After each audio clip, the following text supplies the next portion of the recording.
I'll turn.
Unmute ourselves.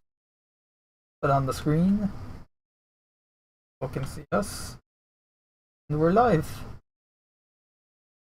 So welcome to episode 84 of Best in the Shadows, where talk about Star System a lot. So yeah, as I was saying, we have the studio report for October 2022, which the animation team talked about the Watchman face. That makes sense.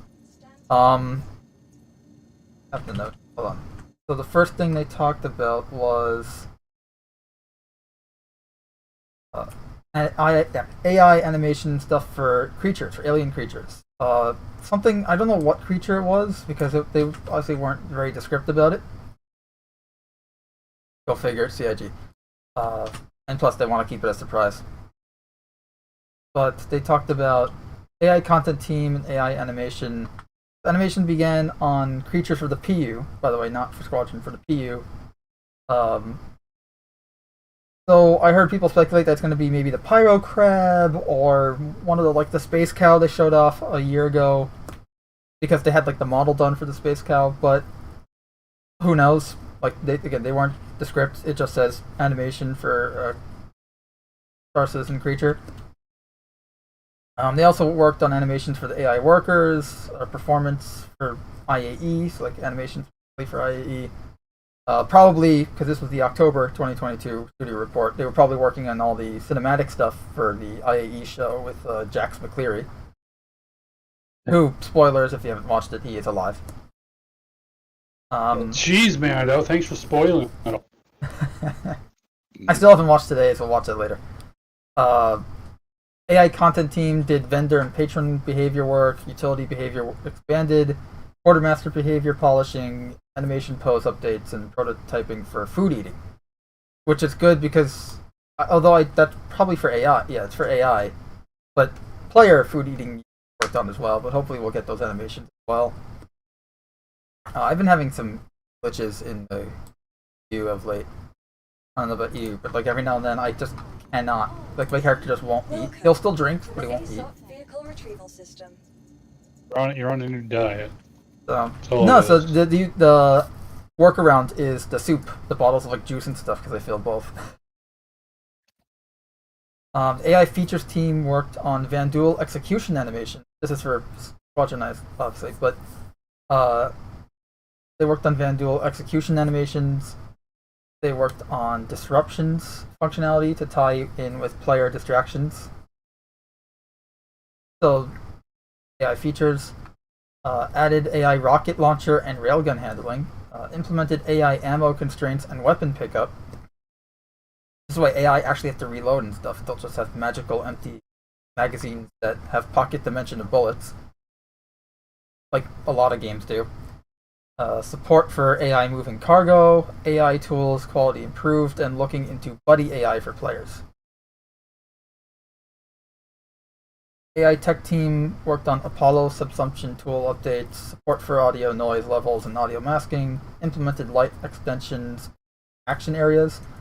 They extended visibility for large target objects, let's say targets, objects. AI visual field of view overrides. AI actions extended for door panels and movement costs. Set up for AI ground vehicle driving, which they talked about in the last update. So hopefully we'll actually be able to get AI ground vehicles and ground vehicle handling so we can actually get them in ground vehicles in the PU soon. And the locomotion refactor. And then character art team did armor variants for SPK. Hopefully maybe like Crusader Security get armor or something similar to what Dynamics has for their lieutenants.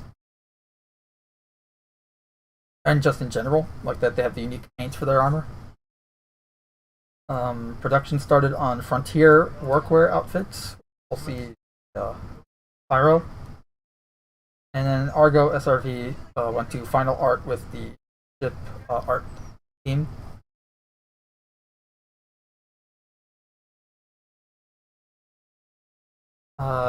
Day the Vera support for obviously Day the Vera is essentially just inverse Halloween, so it was October updates. Worked on all the Halloween stuff. So the community update is all the various Halloween stuff in October, Barses and Wars, and the Crusader Spirit. Engine team worked on physics team improvements, Gen 12 transition work, core engine additional improvements. Features team for Arena Commander did quality of life and bug fixing. Finished the 3.18 deliverables. New concept for dual mode.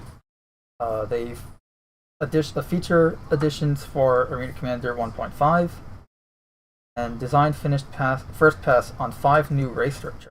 New racetracks and Arena Commander. Like Arena Commander getting a whole new overhaul. It's nice. Oh, and we got a new dogfighting map too. Character and weapons featured in for October include improved vaulting and mantling. So hopefully we actually get to see that soon, right? Instead of the jankiness that we have now. Added free look while on ladders. Testing move all inventory option. Finally. Yeah. Move all. Your inventory. That'll definitely be nice.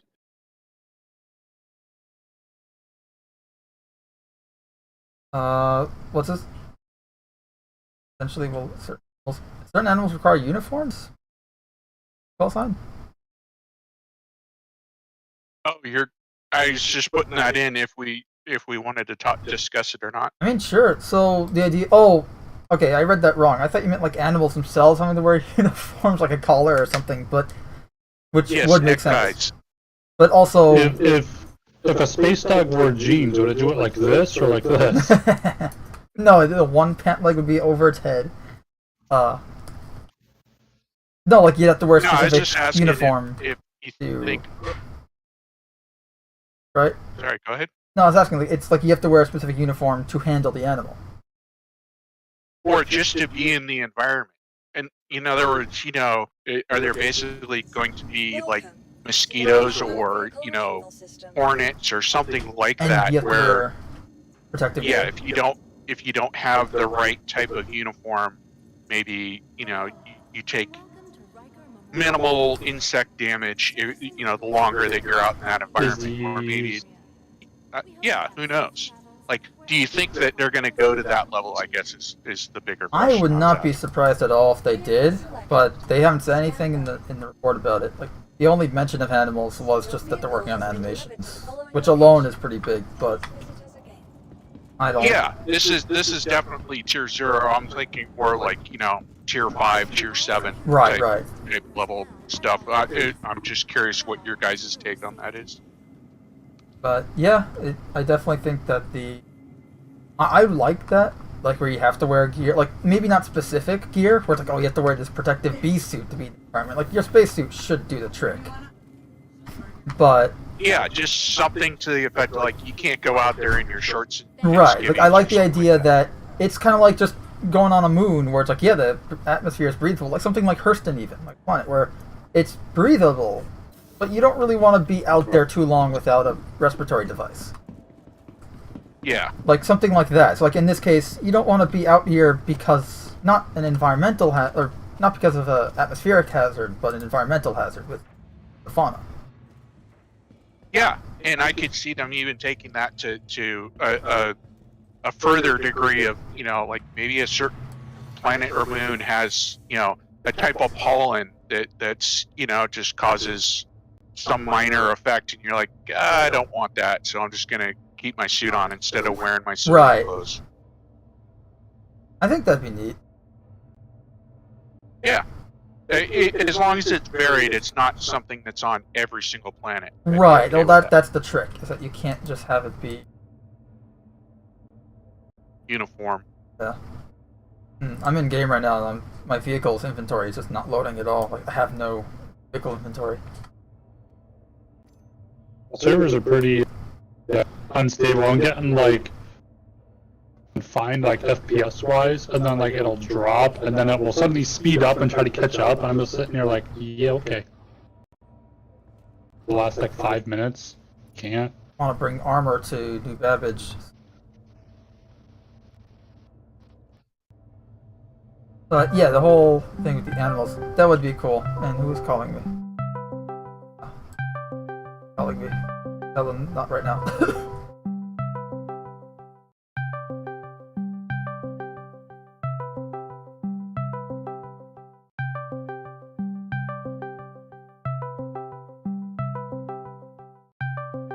Okay. Sorry about that. But moving on with the whatchamface thing here. The studio report, that's it. Gameplay features team worked on the cargo refactor. Obviously, they had a whole Inside Star Citizen about it, which we got kind of the lay of the land with how cargo refactor is going to work first implementation. Now, this is definitely tier 0. They got the new commodity kiosk, support for RMC for selling and buying, prison updates, new gameplay items, because obviously that's all going to be implemented in 3.18 with the new Korea and how they're going to tweak the legal system in game. Pyro shop setup, IAE merge support, planning and docks for freight elevators, which hopefully the character gets. But I'm sure they're talking. I'm sure they're probably talking about like space station freight elevators, like physical location freight elevators, and not ship freight elevators. Like ships already have them. Like the Watchface is a good example of having one. Reclaimer has a giant freight elevator. We also have hull scraping progression, debris fields update, because hull scraping can be big with gameplay in 3.18 with salvage. Gravity/life support approaching final work, which maybe we'll see that sooner than expected. Mission features team went final to 3.18 missions, so I feel like we're definitely going to be seeing a lot of missions that are scheduled for 3.18, and it's not going to be, oh, we couldn't finish like 50 to 75% of them, so they're getting pushed back indefinitely. Which means Cam will finally get those Crusader missions around Crusader. using the Yay. platforms of Siege of Orison platforms around the planet. And with the medical. Their expanded Jumptown drug lab. They've made it more circular, the environment of Jumptown. They've added environments into the Jumptown outpost itself. There's 2 entrances now, more windows so you can see inside. There's 2 drug crate dispensaries. And they've removed some doors inside. So overall, they've made the area a bit more FPS friendly, which was one of my biggest complaints with Jumptown. At least the CIG Jumptown, the event itself that they made, because the original Jumptown wasn't a real event, so it doesn't really matter. We made it into an event, we the community. But the CIG one's like, okay, you're turning it into an event. Okay, then these things need to happen if you're making it into an official event. You can't just recreate what happened there, because that was a fluke. That's why it became so big. But that's going on with the Jumptown. They're fixing crime stat and ship collision bugs. This way, if I crash into your ship cam, you should not be getting the crime stat, allegedly. Really? Vehicle features team, they worked on docking and transit feature support. MFD work progressed. Work began on new quantum travel, because they're doing a quantum travel rework, because the one we have right now is old. Personally, I like what quantum travel looks like right now, but I'll still be interested to see what the new one looks like. I just really like the old system of being able to line jump in directions. Oh, is really it? I want thought that it was a visual thing. Okay.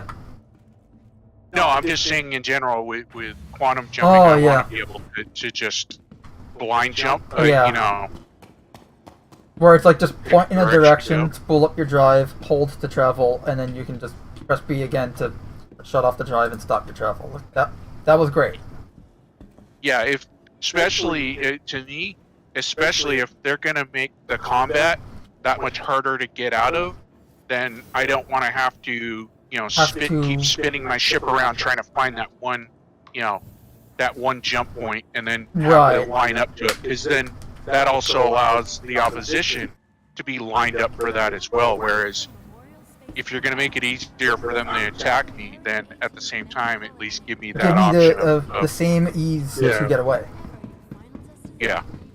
I was talking to Black Maze of XDR yesterday, and he had a good idea of like they should make it where it's like Elite Dangerous, where you just have a list of obviously we should have that ability of just free jumping wherever we want, but areas that already have like a quantum beacon that you can just jump to, like a planetary outpost, major landing zones, should be in like a list on one of your MFDs that you can just select, and it'll automatically rotate the ship there.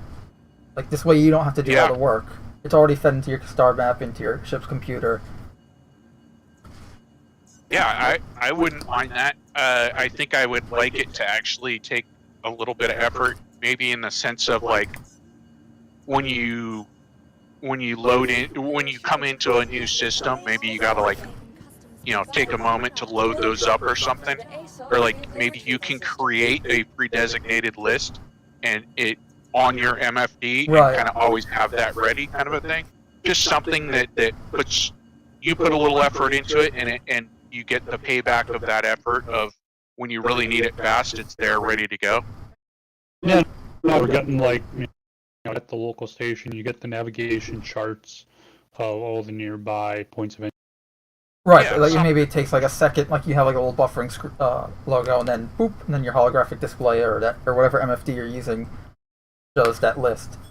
But you wouldn't have that list unless you're in that star system. I think it would tie in well with having, whenever you enter a new system, you either have to spend a moderate chunk of time, like doing sensor sweeps and collecting all the data yourself, or you can just go to your next landing zone, and there's an option to purchase the local map pack kind of a Right. thing. Or you can I- like maybe I go get to somewhere like DreamHacks or a similar location to get some unknown locations, jumpable locations Oh, on your yeah. star map, onto your nav computer. Yeah, there should always be that option to find, that location that isn't listed on the regular charts kind of a thing. Whether it takes, time completing a specific mission to find it, or it costs you, a little bit of time and effort haggling with the bartender or the local scrapyard guy, and going, hey, you got any points of interest? What's it going to cost kind of a thing. Right. I'm down for that. Also, Go ahead. for things like, oh, hey, you have, for example, cartography, mapping jump points and stuff, or if you're a general explorer ship, hey, I'm in a 315p, I'm just cruising around the moons of Yella, and oh shit, I see a huge group of pirates or unsavory sorts around an abandoned facility. Let me log that into my my map here and scoop my hell on out of here, and then now that's lit up for everyone who's buying the maps, and I sell that back to the station or whatever, and that's part of that gameplay loop of I found something, I sold the location, now everyone else buying the updated maps from the station sees that point of interest. Yeah, I'm down with that. And I also want to see the ability, if you know where you're going, maybe you can actually like buy those charts in advance. Maybe they're not the most accurate. In other words, they're not up to date, but at least they give you basic navigation. And when you get into the system, you have the general system knowledge, but you don't have the one that was updated 48 hours ago kind of a thing, which you then still need to update. But at least, for those long haul truckers to be able to go, yeah, I've got at least general knowledge of where I'm going to, and I can plot my course, and update as I go. I'd like to see that. Yeah, or also too having other people, so let's say like I'm in a system, Mando is coming along with his Carrack, and I'm sitting here in a Pisces. I've been in the system for a day and have some of that updated information. I should be able to send that over to Mando. So now he's got, like, navigationally, he's got that info. So he doesn't have to necessarily stop there because I'm acting as the forward scout. And then you can have the data to me, running. That feeds into the Terrapin's role completely. Like, that's why you send the Terrapin ahead. Yep. And I was gonna say it even leads into stuff like the Star Runner and Herald role, where like you have the nav computer being hacked into or whatever, like stealing someone else's nav computer data, so you have that information. Yeah. And add into that hacking I'm too gameplay. cheap to pay the 40 credits to buy the charts, so I have the database. Well, it may be 40 credits, but what if you have an ultra secret location that's being run, used by some group or something? Maybe that price goes up, like, and therefore that runs into the whole hacking. Like, there's a lot of ways you can make that type of gameplay tie into other gameplays to have a really good system. Miners would be all over that, because you could go fly through, just picking Stanton as the example, you could go fly through the Aaron Belt and be like, hey, I picked up, pirate blips here, here, and here, and the pirates or the miners are going to want to know that because they want to know where not to go. So that would be constant revenue, even if it's, only a few credits at a time. You're still going to be getting a lot of business. And the opposite too, where it's like, hey, I found, like, either you're a miner and you found a good, a good vein of whatever ore mineral you want to mine, and you could sell that data to other miners right after you're done or something. Or you're not a miner and you found it, like, hey, any miners out there, I have really good mining data, I'll sell it for X amount or whatever it is, or I'll haggle it with you. Which, of course, leads into reputation. Because if you keep selling bad data, there should be a way that the miners can report it as well. Yep, both players and NPC alike. Sorry? And both players and NPC alike. Like if you're selling bad data to either player or NPCs. Yes. Yeah, absolutely. Like even And if we you're like you get like really- because we know like first time around you're selling this NPCs, they're not gonna care. Like later on they should be tier 5 after tier 0. They're like they're gonna start to care and not buy from you, or buy from you at an extremely lower cost if you've sold them poor data in the past. Versus And also spread word about you to whatever organization they belong to. Like, hey, this guy's a bad. Don't buy from this guy. And So also it's not- too, we Go ahead. Nope. Go for it. We really, really, really need an update to the reputation system to start going and covering, especially players who are going out there. Because especially I've been I'm semi-active on the Reddit, and there's been a large increase of at least people who are reporting things like, oh hey, someone put out a medical beacon. Let me go help it out. It's probably a new player. They go over there and it's an ambush. There's other players in waiting, other ships in waiting, whatever. there should be a way to vet that. And they don't even bother like robbing the medic of their stuff. They're just there to go and kill someone. Or alternatively, I'm a player, I go down, and oh great, someone picked up my beacon, and the person comes along and just robs me and then just leaves my body there, and I was like, what the fuck? And we really need to get better reputation to go and start filtering that kind of stuff out, because as this, especially with piracy coming up with 318 here, to where, hey, if for example, if I go and I'm like, oh yeah, I really want a turret gun for you, great, and we're flying around and all of a sudden they blast me in the face and fly off with my ship, stealing the ship and cargo, unless I write their name down. I have no idea if I run into this person again or my buddy runs into him. We have no idea that this person just did this. We need effective ways of starting to track that in game, because it's like that absolutely needs to be a thing. We have to be able to start seeing this stuff, because otherwise the more, or I should say, the easier it is for bad actors to act bad, and law-abiding players have no real recourse to it.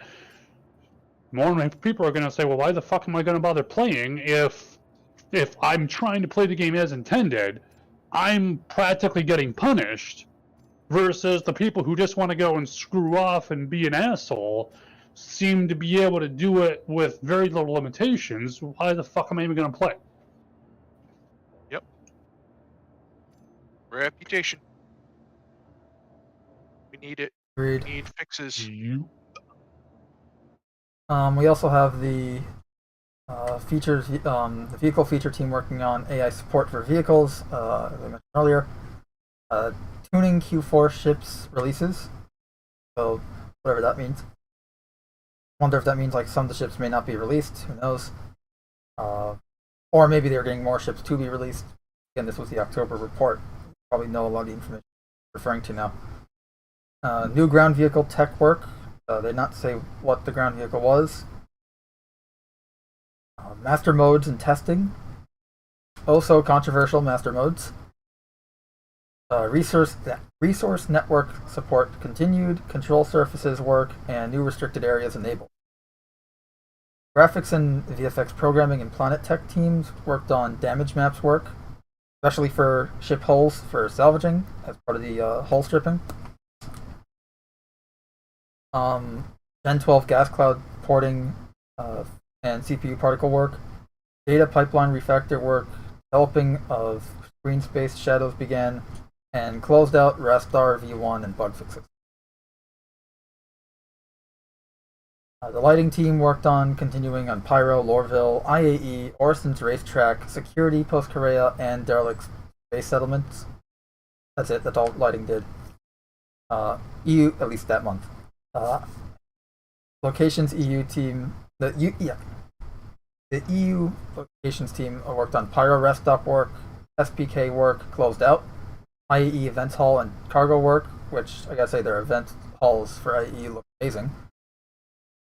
Yep. Lighting and locations did a brilliant job this year for IAE, absolutely. Narrative team worked on IAE, bug fixing, mocap for IAE, worked with mission features on ATC behavior. So hopefully in the future, when they the more in-depth ATC, we won't get Mr. Lorville crotch guy. You don't like him? I like how he constantly tells you that they're looking for employees. Like, that's great, Mr. Crotch guy. I'm not looking for work. You will be once we're done with your ship. Support for upcoming, you're right. They're working on the new investigation missions. Support for the upcoming Mobiglass apps, which I don't know if that ties into the update that they showed at CitizenCon for the Mobiglass, because it just says apps, not the Mobiglass itself. Yeah. Or at least the UI for the Mobiglass. They're not. Mobiglass itself is the wristband, so. But the UI for the Mobiglass, they are planning a complete overhaul that they showed off at CitizenCon. Again. Yeah. Be the 4th implementation. What was the wait, the original was 3. This is 3, the one we have now. The original, right, from pre 3.0. Then you had the 3.0 one, and then somewhere in between 3.0 and 3. I want to say like 5 or something. They made minor changes. Oh, okay, yeah. Like they kind of like realigned how some things are, and everything like that. Like all the apps used to be in like a 3x3 pattern, and now they're all on one line. But yeah, so minor changes. So that's a different iteration. Now we have this one upcoming. They've realigned some of the apps and gotten rid of some of the apps since then, but the UI itself hasn't changed. Yeah. So this is going to be a new UI. Oh boy. Online services, Montreal completed new character reset and repair process. Improved login flow, new retry surface for connections, and quality of life updates, and sort friends list alphabetically. I mean, it's the online services. What do you expect them to be doing? Yeah, no, but I mean, it's good stuff. And that's good stuff. Yeah, that is good stuff. The live tools worked on persistent entity streaming features. Speaking of, Alpha 3.18 is still in Evocati, and they're still working and testing on the persistent entity stuff. I should note that actually they just like literally pretty much as we were going live, they just put out a new Evocati build. And it looks like a lot of the intended features for 3.18. Oh, did they finally put them in the Evocati now? Say that again? So this will be the first Evocati build to actually have the new 3.18 features in it, aside from PES. Yes. Okay. Yes. Because up until today, every Evocati patch has just been further testing PES and more and more testing. Yes. No new features have been added. But yeah, this is actually 3.18 itself as an Evocati. Oh, I stand corrected. The previous build that was released last week did test some Gen 12 stuff, salvage, soft death, and the Vulture Reclaimer both getting a salvage test in the last build. So, my mistake. But yeah, this is still significant. But yeah, Turbulent worked on support for CitizenCon 2022, because again, that was in October. They improved the CMS tool. Alexandria supports both web pages. New web skin for IAE. New brand alignment across the website. Community Hub released, which is something I still need to check out. And the UI team worked on the new star map work. Hopefully we get to see something about that soon. Maybe it'll even include. Maybe it'll even include that said theorized list of locations. I don't know, but just anything has got to be better than what we have, right? Right. By the way, I should note on the earlier note of creatures, although I don't know if this really counts, but so reading just from the leaked Evocati patch notes. So for those of you who this might aggravate your sensibilities, please close your ears for the next 30 seconds. So we've got the Sand Cave archetype which is the addition of the new sand cave archetype across multiple planets and moons in the Stanton system, including Hurston, Magda, Ida, Daymar, and Walla. These new sand caves include the brand new land crustacean known as the sand bug, with its new harvestable, the stone bug shell. So we might be getting our first creature with that. As far as I've heard, I don't think they actually like move yet. So I think they kind of just sit there and vegetate, but still something. Yep. Anyway, sorry, go on. No, that is cool. Yeah, that's all the Turbulence and UI teams working on updated controls and looks of planets, CitizenCon interaction prompts work, and bug fixes for PES, which I'm sure have been implemented in Evocati by now.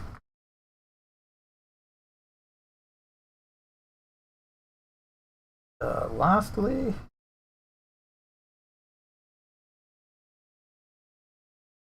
a VFX team worked on completed the salvage and repair features, 2 vehicles in VFX production, and then implemented a task pool. And that's all they have for the October update. We did also get the Cargo Refactor AMA recap, which is pretty much like cargo loading timers in Alpha 3.18. No, it's a feature for the future. Details on cargo missions. Commodity trading is in high risk, high reward gameplay loop as we know today. Is still the high risk, high reward gameplay loop. Cargo hauling is just improving things for NPC. Cargo hauling missions will extend the current box delivery missions. Missions start from small to larger deliveries as they progress, tied to reputation. Stolen cargo, players need to find a no questions asked terminal if they are to sell any cargo that don't belong to them. So stolen or gifted. Yeah, so that's not just stolen, but that means if I go and say, oh yeah, great job on being a turret gunner, take 5 boxes for yourself. You have to go to a no questions asked terminal to sell that, even though it's freely given. It's still not yours. So eventually, I'm sure they'll fix that, but for now.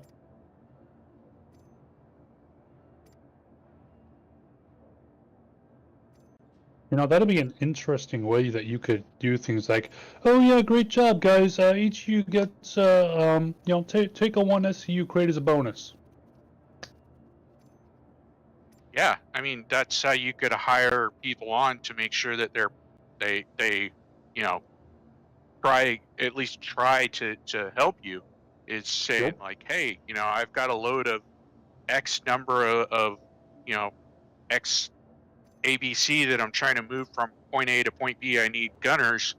You guys each get 10% of the total payout when we get there. Yep.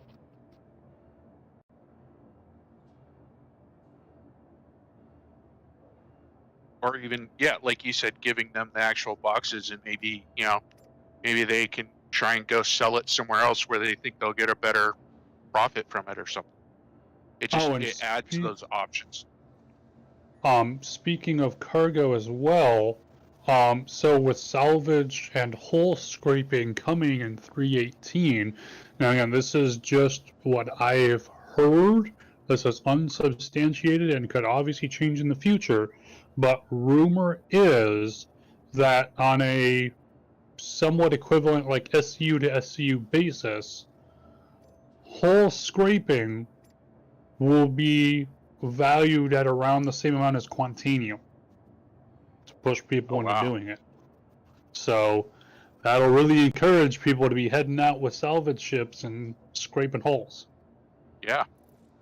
And stealing hull scrapings from other people, I'm sure. Yep. They did say shields would negate that, wouldn't they? Yes. If a ship has shields up, you can't scrape it. Just worth mentioning also, because people are definitely going to try hull scraping someone in there. Oh yeah. So what you're saying is, I absolutely need to blow the thing up and then scrape whatever's left behind. Exactly. And on that note, with soft killing, so that's the aspect of where you've done damage to a ship, it is functionally dead, However, it has not exploded. All cargo is still on board and not lost. All players on board are still alive.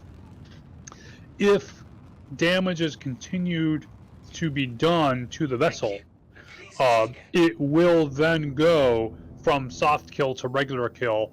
All players on board will die. Most cargo is lost. It breaks up into pieces. The ship breaks up into pieces. So, if it's intended, especially for taking cargo, you're gonna want to watch your shots so that you don't overkill your target and you lose a good chunk of that cargo there. Yeah, I've heard people talking about that as well, and I for one, I think that the trying to get players to do soft kills is a good idea. Just Yep. in general gameplay, for the verse itself, because you don't want to be constantly having to claim new ships. Yes. Well, and then you have player death. Yeah. Yeah, but I also think that they need to come up with a better indication system for the ship itself. So when you're on board that ship, you have a better understanding of how close you are to that soft kill. And actually, let me rephrase that. Not only for the person on board the ship, but for the person who's attacking the ship, they both need to have better ways of understanding how close they are to that soft death. And then if they continue, you also need better knowledge of how close you are to that, your ship exploding, whether it's some, special notifications that come up on your MFDs, or maybe it's, ship sirens and flashing lights that are like, hey, you need to exit your seat and get to an escape locker right now, kind of a thing. Like, some indicator needs to come in, and I think that's something that CIG hasn't put enough time and effort into yet. I think they're going the right direction. It's just they need to put that in while they're going that direction. No, I fully agree, and that's been a complaint I've had for a while, especially with some ships, to where you have one, maybe two MFDs that you can actually see while you're in combat, and it's like, sure, it's great, I've got another 3 or 4 if I look down. I can't look down in the middle of a fucking dogfight, at least with how gameplay is right now. And so it's like, okay, well, one has to be target information, because I have to know that. Well, if I'm supposed to be managing power or doing anything there in the middle of a fight, well, that's number 2. I don't have a third here, depending on the ship, to go and show my self-status here. So absolutely, because I've had several times throughout my years of playing where I'm startled by my ship dying because I had no idea where its health was or how bad off it was at all, and that's something that has to be communicated better to at least your pilot to know how to handle and maneuver the situation appropriately. Yeah, it's like, should I be running now instead of continuing to fight because 3 more good hits and I'm fucking down? I have to know that, especially because we're pushing more and more this whole multi-crew thing, and that means now that it's not just my life on the line, it's my crew's. Yeah, so absolutely.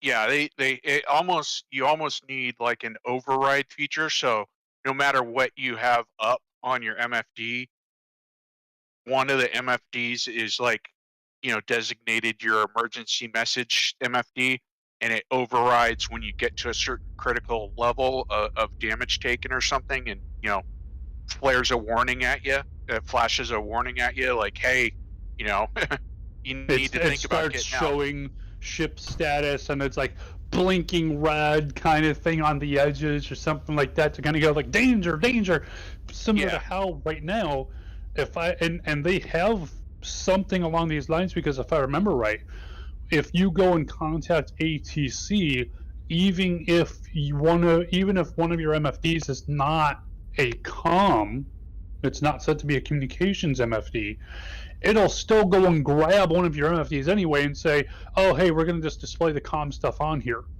So I'm pretty sure whether that's a bug or what, I don't know. But either way, they got something like that already. Let's capitalize on that. But I definitely like that idea of it'll pop up and go, hey, you need to know. I don't care what you had there. You need to know this right now.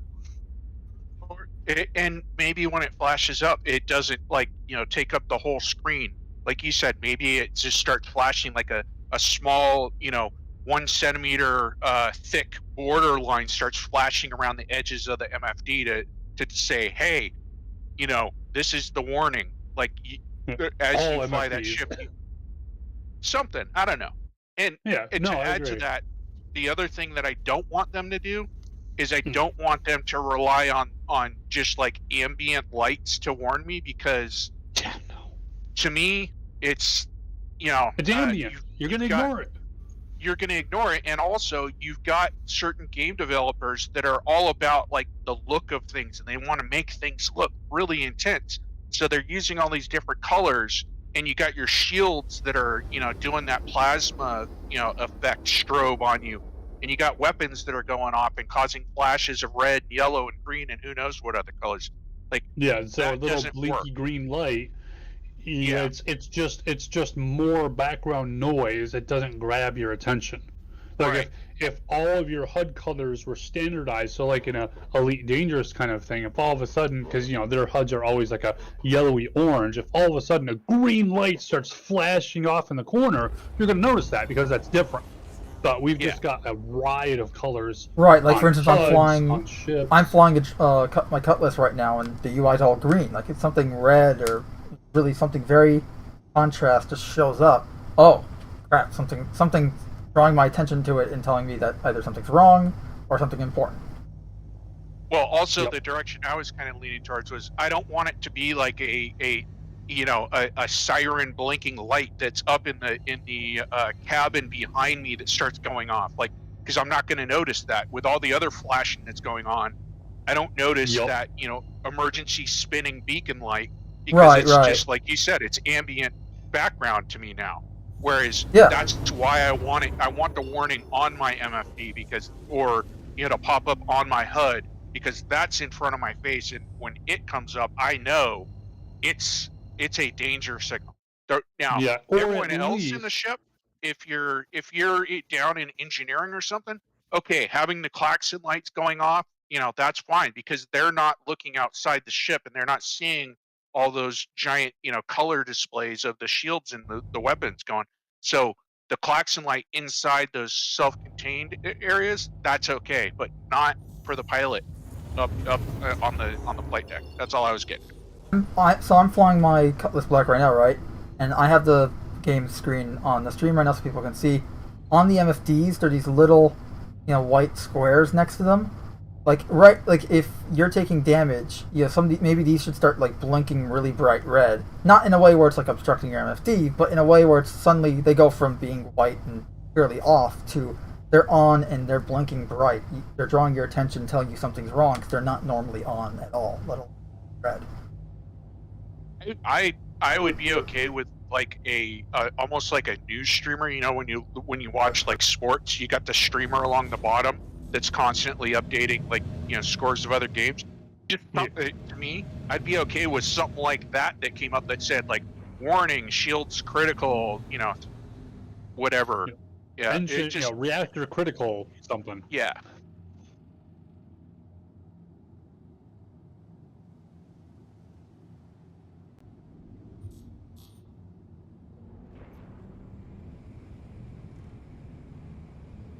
I maxed up my full FOV, and I know people complain about the HUD being up here and here and everything, but having something maybe like a warning right here, or maybe like on top of these here, somewhere on the HUD, if not on the MFDs themselves, in contrast to the HUD colors, telling you, hey, take care of your ship, because this is wrong with it right now. Also, too, on the note of getting a like a pop-up kind of thing on your HUD display. I was just actually kind of thinking about those because I'm like, way later on. So let's say if you're in a large multi-crew ship, we're talking about Constellation, Carrack, anything any of the capital ships. If the ship starts getting toward that point to where you are close to a soft kill, at least.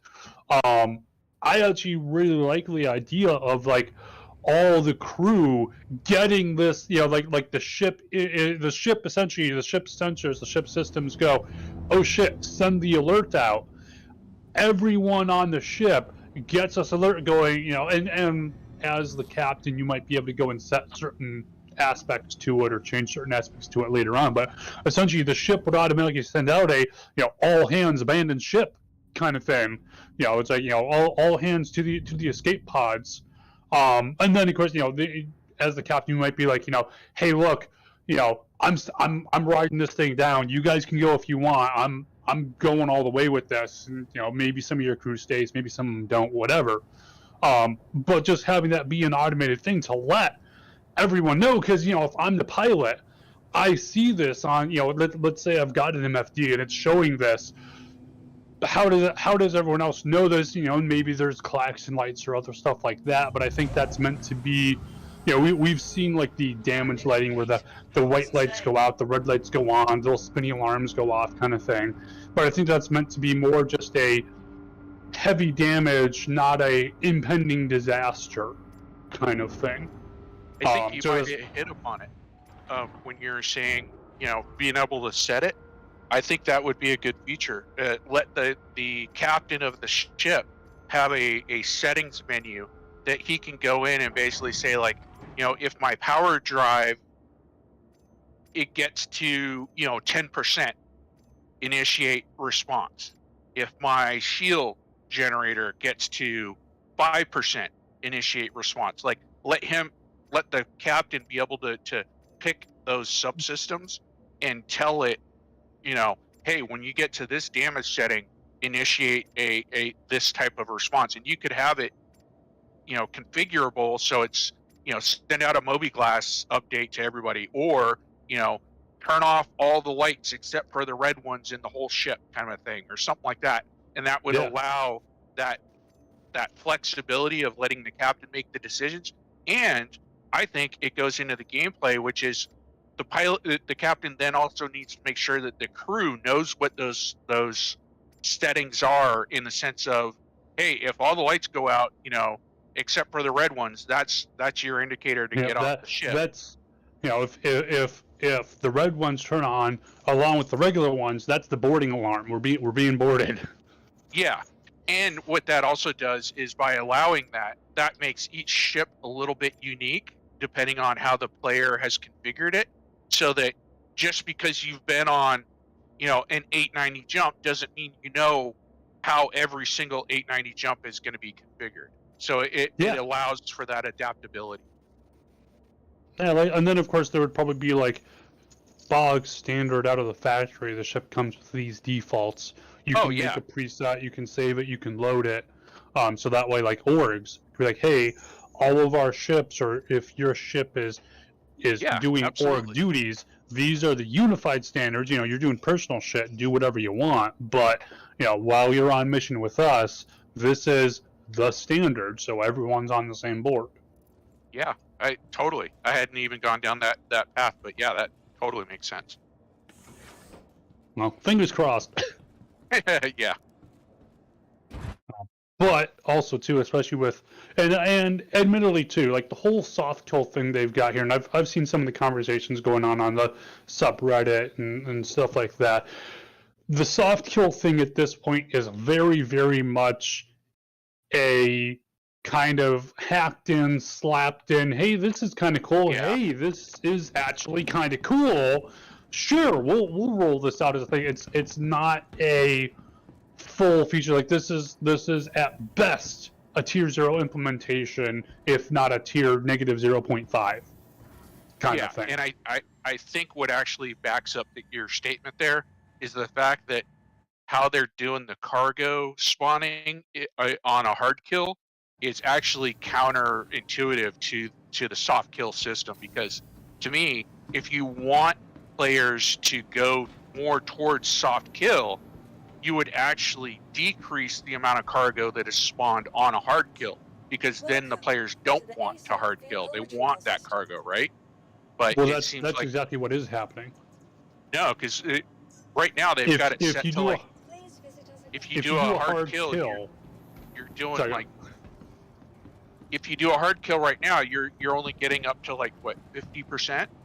I would bump that if down that. to like I think you it's only like get, it's like 0 to 40%. I think is what you get right now. okay. I'm just saying I would bump that down even less. I'd say like if you blow up the ship, you only get like 25%.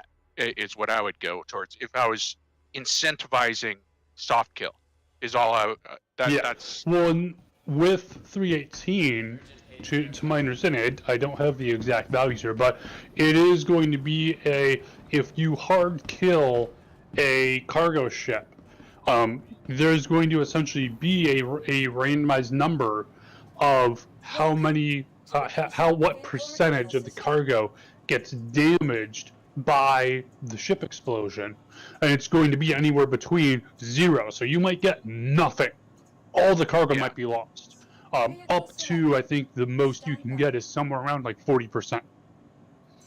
yeah, and I'll correct myself in the sense that what I'm getting at is based off of the cargo the cargo section that they showed on the show. It seemed to me, and I could have interpreted this wrong, but it seemed to me the way that the guy was talking about, he's like, initially we were spawning too little, so we wanted to increase it. And that's where I got that idea of like, that's counterintuitive to what you guys say about soft cargo. So that's where I was coming from. It seemed they got weird with their explanation on that one. Yeah. So, but yeah, I think overall, I think soft kill is a good idea, and I think it's a direction they definitely should develop more. I think it's good for gameplay. Oh, absolutely. I just can't wait for real escape pods someday. Yeah. Unless you're in a Drake ship. Unless you're in a Drake ship. Well, the Caterpillar has one. Valkyrie. Yeah, what's Valkyrie's wrong not with a Drake you? You left ship. out repelling. Oh, but the Valkyrie also doesn't have any. I mean, I am of course holding out for repelling, but we did have that rope physics line, that one line that talked about rope physics like 2 months ago or whatever. It was like it was either September or August studio report. Yeah. Yeah. So, and again, I did manage for those who might not have heard, and this was probably like a year and a half ago, 2 years ago. I managed to get in one of the was it Inside Star Citizen? Or no, it was Calling All Devs. Thank you.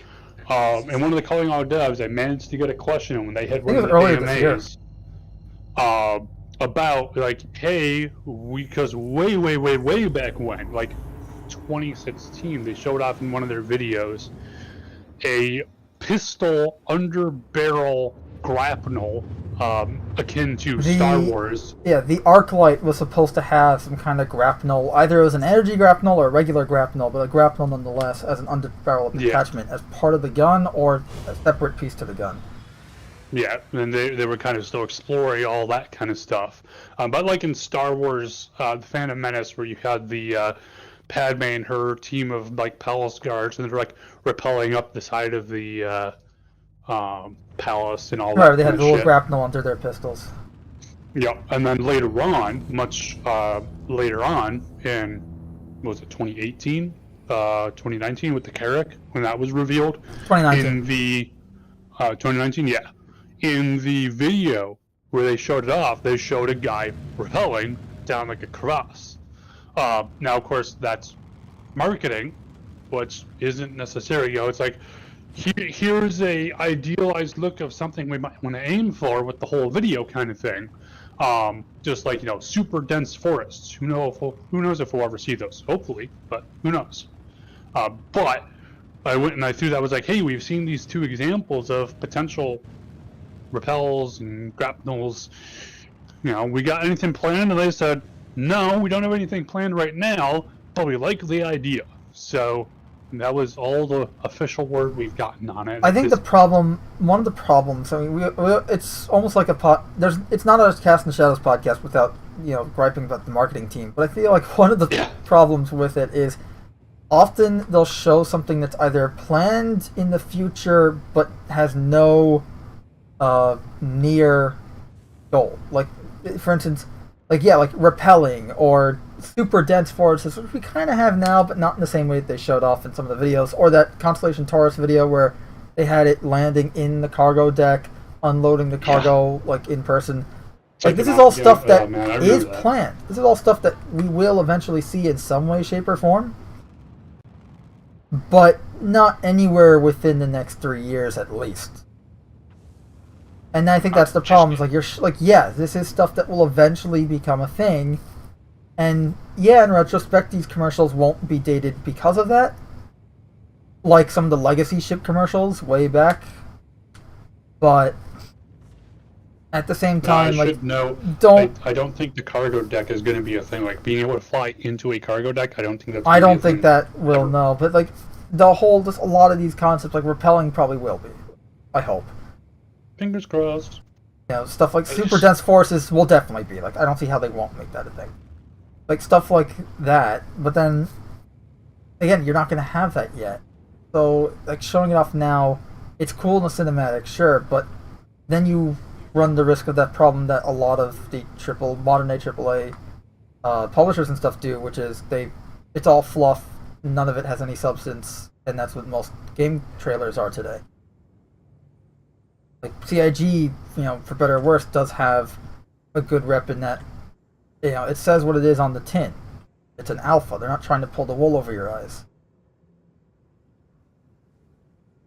I'm just going to say, I think Cam should submit a questionnaire each month to on the current status of repelling on the website. Yeah, just, you know, word it a little bit differently each month, but it's basically asking the same question about repelling over and over and over.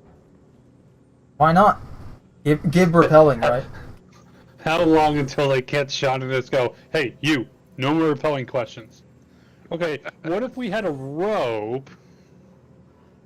I didn't say repelling. What if we just had a rope and we could, like, attach it to things and have something on the other end? Maybe people, maybe not.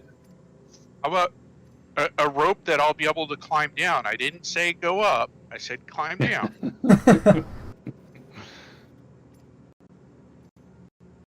Yeah, there's a lot of stuff that they need to do, but it's like you said, it's all going to be in the distant future. Eventually, you have to word it in the way where they start guessing. You mean a rope? Yes. Wow, you're good. Yeah.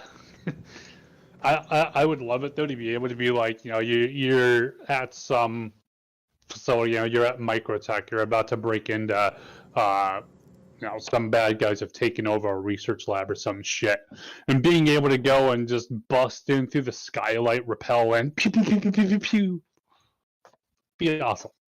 Probably would die horribly because you're going into the middle of a fucking room, but it would still be awesome.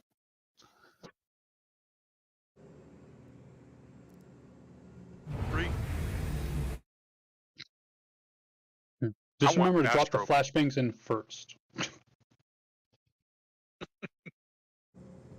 That's why it's important to brief the air crew what the sequence of events. Right. Although you say that, but even when I was the only one off the ship. You say that, call sign, but even when you do that, you still run into issues. Yeah, remember Siege of Orison? Literally what I just said. For those who don't know, we were assaulting the admin platform on Siege of Orison, which, for those who don't know, that means you're flying into an area with heavy AA coverage. It's like, okay guys, as soon as this thing touches down, we all go out.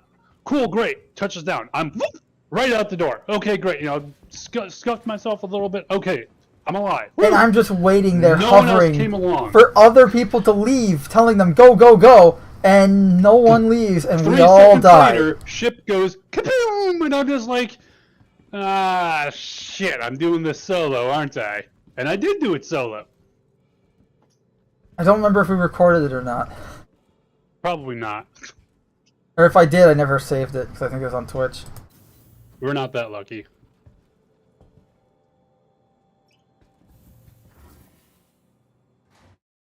But yeah, Yeah, the cargo refactor stuff. So yeah, we got that. Obviously, they did the whole ISC on it. They said currently only 1/8 of SU boxes could be looted. When a ship is destroyed, thousands of boxes would be generated. But now they want to make that obviously smaller, so that you're not having a whole mess of boxes to worry you're not about. killing the fucking server from one ship. Yeah. But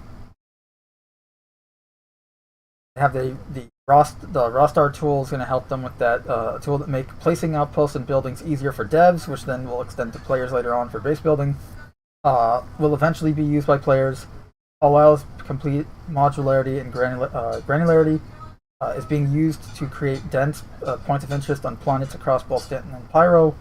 Can be used in engine without risk, and locations built aren't simple but complex and interesting. So again, this is essentially just a origins and evolution of the base building tool that we'll eventually get our hands on, calling it Rastar. Now, so we got all the cargo refactor stuff, like the commodity kiosk UI has been reworked to be more understandable and provide more information. Manual and automatic loading, underloading are currently being worked on too, but not for 318. New cargo missions in progress to separate the cargo and hauling professions, not in 318. While physicalized damage is being worked on, the husks of destroyed ships are not despawned, allowing for players to explore the ships and find cargo inside them. Cool stuff with the cargo refactor. And obviously the new commodities in 318 are going to be the RMC from hull scraping. So that's pretty much it. Their PvP boarding actions was one of the questions, which they're introducing the concept of soft death 318 we talked about. 70% chance that the vehicle will die with its interior and cargo intact from combat deaths. So ship reaches health 0 in combat. And the other 30%, your ship explodes and the cargo is pushed out, and 0 to 90% of that cargo remains. Oh, it's up to 90? That's what it says. I thought that was a lot lower. Should be lower. Do the boxes snap to the cargo grid? Yes. Anything in the ship or attached to the grid will be able to sell at the commodity kiosk. Buying cargo works at the same as it does now. Containers magically appear on the ship's cargo grid.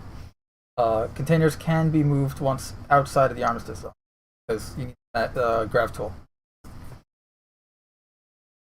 Can the number of SU go beyond a ship's maximum cargo capacity? If you're able to fit it into your ship, then yes. Cargo grid has a max capacity. Anything else is considered loose items. Loose items can still be sold if they're on the ship. FPS items are not considered loose items. Your weapons and ammo and stuff. Finally, external cargo pods of the Prospector, Mole, and Raft. They will function similarly to how they do now once 318 comes online. Resource pods, saddlebags, or fuel pods won't be detachable in this release. Further work on vehicle tractor beams is required, and external cargo on the hull series and Raft will detach upon vehicle destruction. So yeah, that's the cargo refactor stuff. There's a roadmap roundup early on in November, where the time trial race missions, the players will be able to test their maneuvering skills on various racetracks around Stanton. That's going to be in 318. Gen 12 scene renderer is new rendering architecture to performance in 318, and the sandbox prison activities. And the progress tracker added the Crusader Spirit and Anvil Legionnaire.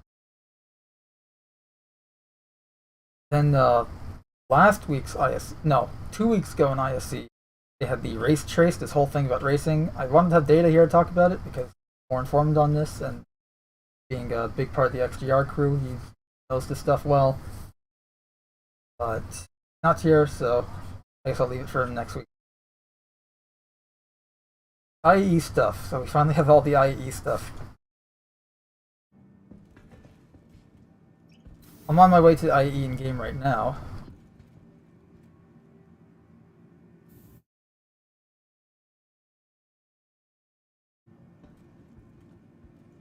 Yeah, so obviously it's IAE this week and next week, pretty much for the rest of November. You get all the free ships. It's a free fly going on right now. I believe all you need to do is just have an account and log in, and you can download the game, right? Yep. Yep. No code or anything like that, like usual. It's just log in and play. Know about the code or lack thereof. Haven't heard anything about Training. eating a code. Let me see my notes. Let me jump onto the website here real quick. Oh, they did talk about the new ship that came out on day one, which is the Drake Cutter. The new starter ship, designed with modern gameplay loops. It takes players from A to B doing starter gameplay loops. It's large, very not aerodynamic. It's a giant box with two small box engines on the side. Many pieces bolted on, and also slightly janky looking. Was a quote from the devs. Yeah, I'm a fan of any ship coming into the game, but I gotta be honest. Out of every single ship I've seen so far in Star Citizen, this one does the least for me. I think it's got great on paper. It's got great specs. Like it's a really good starter ship. It's got tons of cargo space. It's got a bed. You know, it does everything that a starter ship really needs to do. It's probably the best starter ship that they've created so far. But visually, yeah, I am totally unimpressed. I've tried to figure out exactly what it is, but that is one ugly fucking ship. Yeah, and it's supposed to look ugly though. But like my problem with it is, it's a starter ship that's in some ways like it is better than an Aurora in that it's got better armor than an Aurora. It's able to carry a small ground vehicle like one of the PTV or the Mule. I think someone said you can fit an STV in there. Yes, you can. But the Mule fits, but you have to go and exit the when you drive the Mule in, you then have to go and exit the Mule. If you had the Mule parked in the ship, to exit the ship, you have to pull the Mule out. You can't walk past it. Right. It blocks your entryway because there's no way to walk around it. Yes. Yeah, so it's like I said, it allows a starter player to do everything that they need to be able to do to get better ships. To get started. And that's why I say on paper, it's probably the best ship. As far as all the stats and things that it can do, it's the best. But to me, just visually, it is extremely unimpressive. It's a refrigerator with some stubs on it. I think visually it is impressive. It just doesn't look nice, if that makes sense. Yeah. Like visually, like the design and the detail, everything looks amazing about it. But the design itself is not a very it's meant to be an ugly ass looking ship, and it does the part beautifully. But I totally hear what you mean. Up, each little piece is okay, and that's why what I meant by like I've tried to figure out exactly what part of it, and I can't, because it's like you said, when you step back and you look at the collective whole, to me it just looks kind of like what that guy said, janky as hell. It's just all the individual components are fine, but when you put them all together, it just looks bad to me. And it's the first ship that I can honestly say that in Star Citizen about. Like, there's other ships that I look at and I go, I'm not really a fan of them, but I can see what other people like in them. This is the first one that I just look at and I go, I don't see it at all. That's just my take. No, it's not easy on the eyes, and it's definitely not for everyone. But I will say, like, it has a weaker loadout than the Aurora. The Aurora has 4 hard points, all size 1. Same with the Pisces. And here this only has 2. But I guess, it does have stronger hull than both of them, and it does have vehicle capacity. And what's its top speed? I don't know. top speed is, not at least off the top of my head. But it, like, to me, it just it kind of fits those. It fits all the little nuances that a starter ship would need.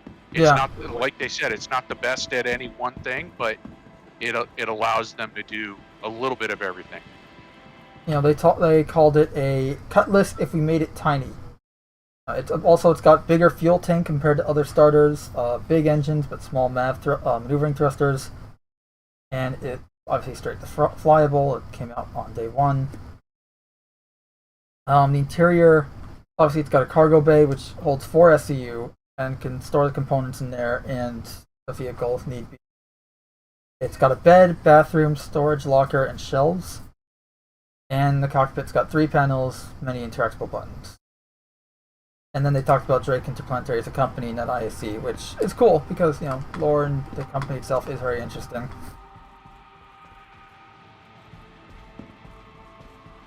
No, its SCM speed is 160 meters per second.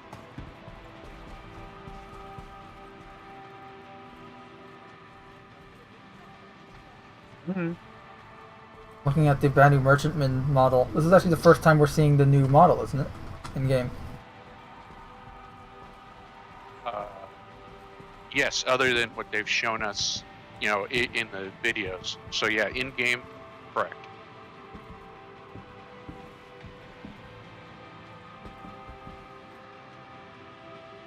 Like just to give context, Banu Merchantman to me is another ship that I'm not really big on its looks, but at the same time I can see why people like it. Like there's certain aspects that I can see. I get.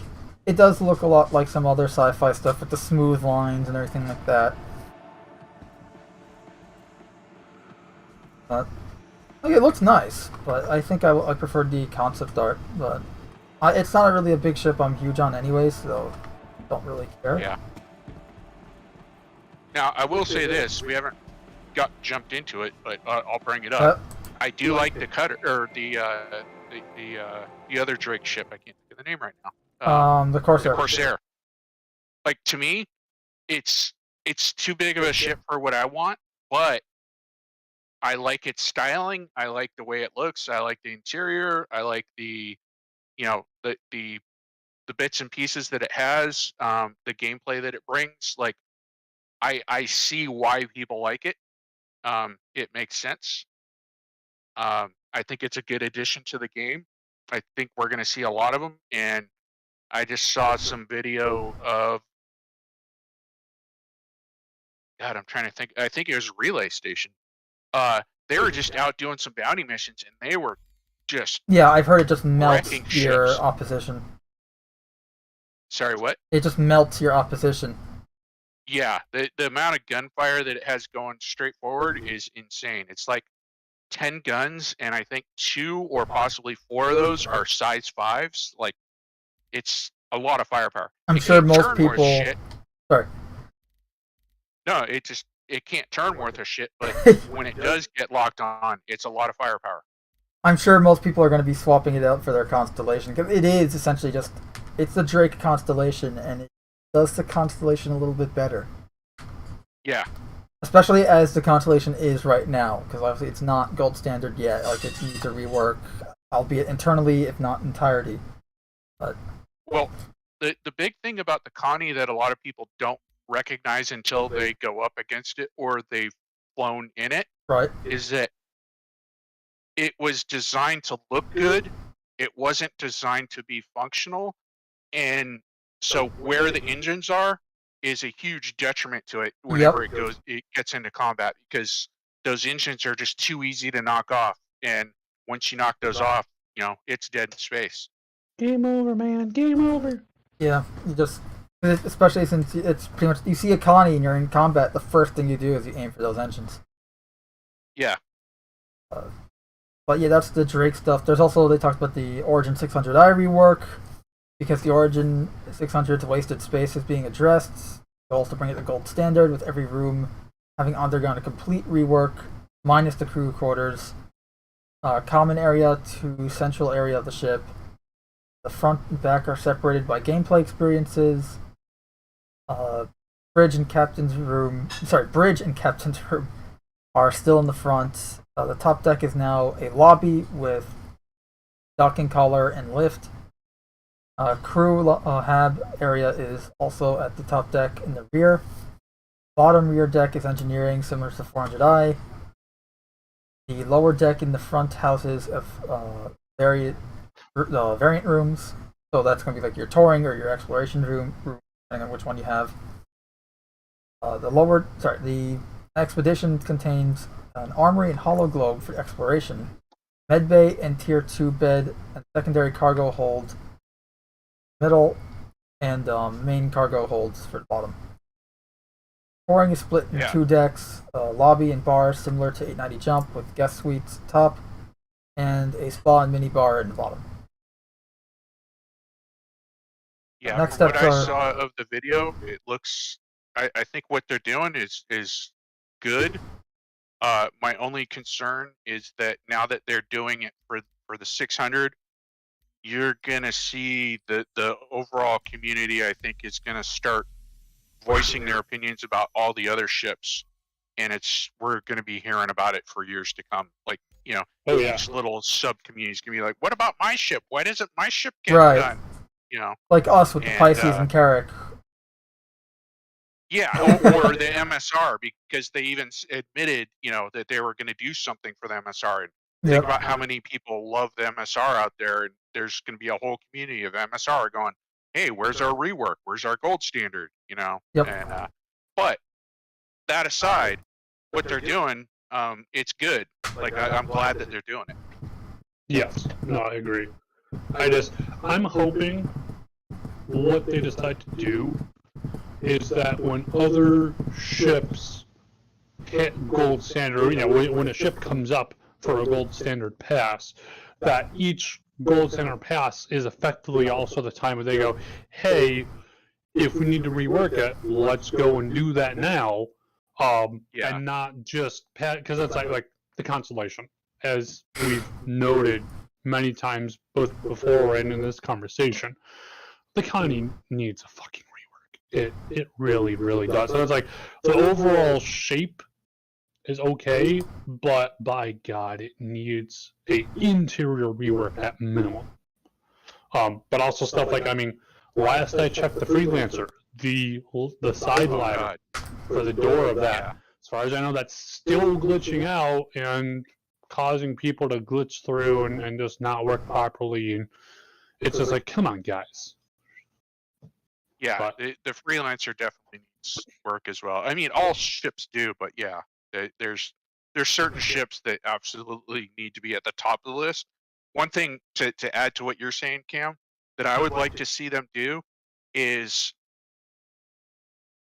I don't know how to say this properly, but they need to come up with a system where it's almost like if we're gonna bring out one new ship, we do a gold standard to something that's already out, like a tandem.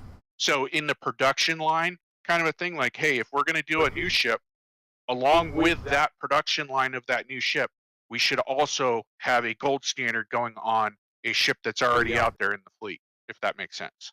No, I'd I like like to see something like that. That means for every new ship, oh hey, we just came out with the whatever the fuck, an updated Freelancer. Yeah, or hey, we finally gave some up to the fucking Hornet series. I know those guys are gonna wait forever. Yeah, just something so that you've got something new coming in, but you're still kind of reinvigorating the older crowd that owns a certain ship, and you're bringing them back to the game again because, hey, I want to go check out what they did to my ship.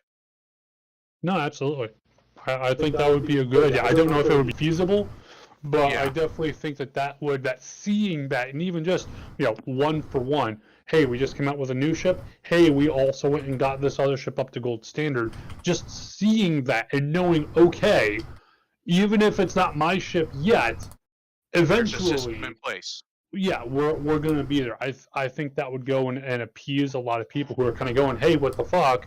For example, just imagine the people who have the unique Mustang, the AMD one, or the what is it, the Saber Raven, The Saber Raven, yeah, the Octave drive one. Like just there's a lot of ships out there that just got zero love whatsoever. Even if the main version of it gets some love, the variant of it that they have, it just gets nope, it's ignored.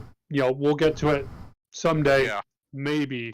Just that would help to kind of go and be like, no, we're actually going and starting to hit these things now for you. And if you think about it, that also might be a good way to train new people on the ship team, because you're not throwing them in the deep end with a brand new ship of, hey, look, you're the new guy on this ground team. up, yeah. You guys are going to, build a new ship. You go, hey, we're going to put you on the gold standard team. You're going to learn, here's a ship that's already built, but you're going to learn how it works and how all the pieces fit together. And then once you've done one or two of those, then we'll move you on to a brand new production ship. Yeah, that might be good. But again, these are all just Theories dreamland and shit, ideas. yeah. That's what we do here. We do a lot of theory crafting. We're not, other people are better at doing the news than us, so we're just giving our thoughts and opinions. All we really can do. But yeah, the whole thing with the reworks, like as you said, a lot of ships need reworks. How many times do we go on and on about the Carrack and the Constellation and the Terrapin? All three of those, like all the time, because we want them to be better, because we know they can be better. Yes. As for the IAE stuff, so yeah, the Intergalactic Aerospace Expo 2952, it's the universe's premier spaceship show. Think like a car show at the Javits Center, that type of thing. It's a convention that takes place every year in November, late November. During the event, each manufacturer will show off their fleet of ships, at least their fleet of ships that are available in-game, which you will be able to rent and fly for free. Players interested in Star Citizen can play the game for free during the event simply by making an account and downloading the game. So just, if you don't have an account, link in the description, along with all of our referral codes, just click on that link. Should have the code in there already, but if not, you can just copy the code there, right above the link, create an account, then just go to the download page all the way on the bottom of the screen. That's it. Install the launcher and install the game. The event will start Friday, November 18th. It already started, obviously. And it lasts until Wednesday, November 30th at 3 p.m. Eastern. The free fly will commence and end at the same time. Everyone will be provided with an RSI Aurora MR starter ship as part of the event for the free fly. So you're able to travel to IAE, start, say, like Orison later. The game will be available for everyone for free for the duration of the event, so you don't have to need anything. You don't have to buy anything or pledge anything to play.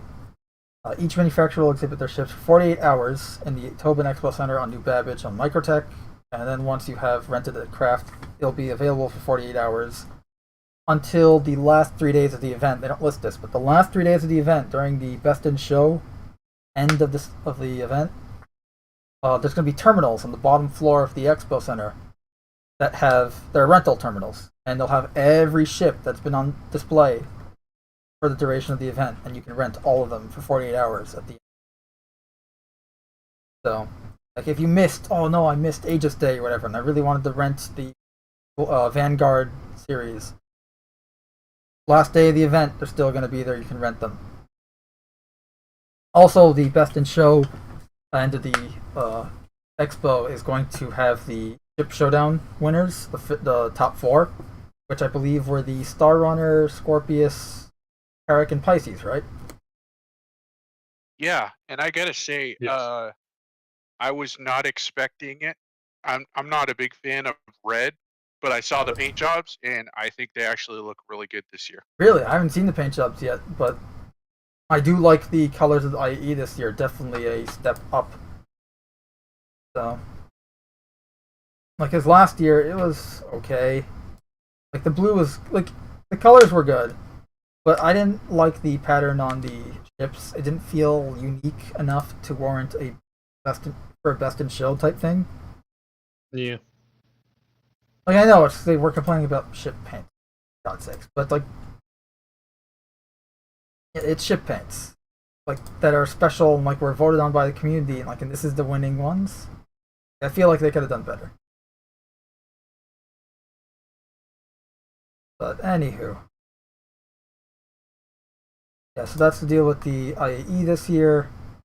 You know, just again, log in, play. It's that simple. Today is obviously the alien ship manufacturers, so all the alien ships are on display. I just showed it off on screen, and the server crashed, and now I think my voting, so that's great. But yeah, so tomorrow is what is tomorrow? Just looked at the freaking schedule in game. Anvil Day. It's Anvil Day? Yes. Yeah. Medical Pisces. Medical Pisces. Yep. So tomorrow, hopefully, we'll get that Medical Pisces. And then on Thanksgiving is going to be Crusader and Tumbrel are sharing the day. So it's going to be Thanksgiving because of the Nova tank. Yes. There you go. I threw a pic in the Discord. Putting this in. Ooh, it does look nice. Put it up like I said, I wasn't expecting red to work, but they did a good job. I'm just happy that the character and the Pisces will have matching paints. Oh boy.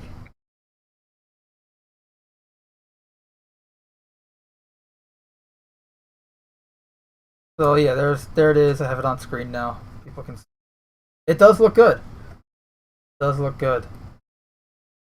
It helps that the Pisces, at least the Expedition one, the C8X, has a red cockpit already. But this actually looks really nice. Yeah, no, it does. I'm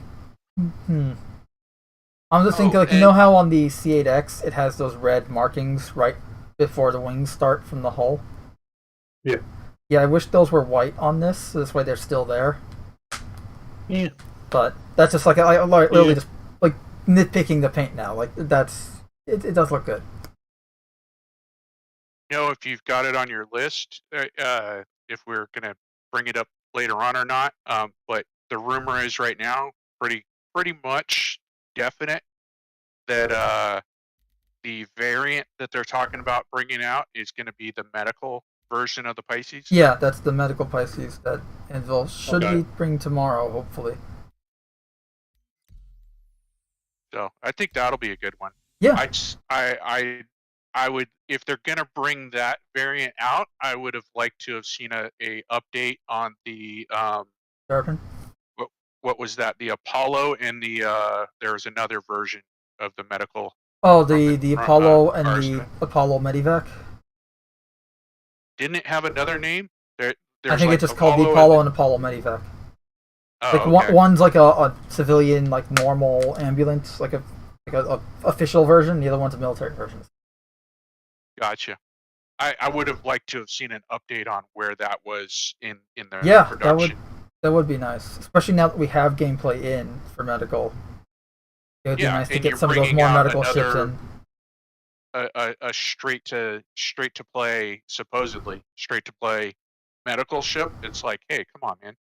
Yeah, especially since, like, when you think about it, how many medical ships do we have? Like, we have a fair amount of ships that have medical beds, but they're mostly very large ships, like the Carrack, the 890, now the Pisces that's coming out, the medical Pisces. As far as I know, the only actual Constellation medical ship is the Cutlass. The Cutlass Red, yeah. Yes. And it's like, so, you know, and the Apollo was what, like 3 years ago when it was concepted? I think so. Somewhere around there. You know what I miss? No, because 3 years ago was like 2019. I think it was earlier. I don't know. It was more 3 or more years ago is the point. Yeah. But I kind of miss when they would go and they announce a ship, and then there would be like a little website mini game. Hey, oh yes, I realize it takes time away from actually developing the game itself, but I like those little like mini game bullshits they would make on the website, and you get like a special paint or something for it. Yeah, those the MSR did that. The MSR did it. Really that. What was another? I remember playing one. Was it the MSR one, or maybe it was a mining ship? The MSR. I want to say the Carrack had one. It was like an exploration themed one. And you also got a badge on the website for it. Not that those really matter for anything. Most of them you get like a badge or something. I remember with I think it was like the Cyclone or something. There was a driving test, and you go through like a little questionnaire. Yes, that was it. Here's your driver's license. Yeah, it wasn't a mini game. It was just like this. It was the DTN. You get your DTN license. It was your driver's license in Star Citizen. Yeah. That was cool.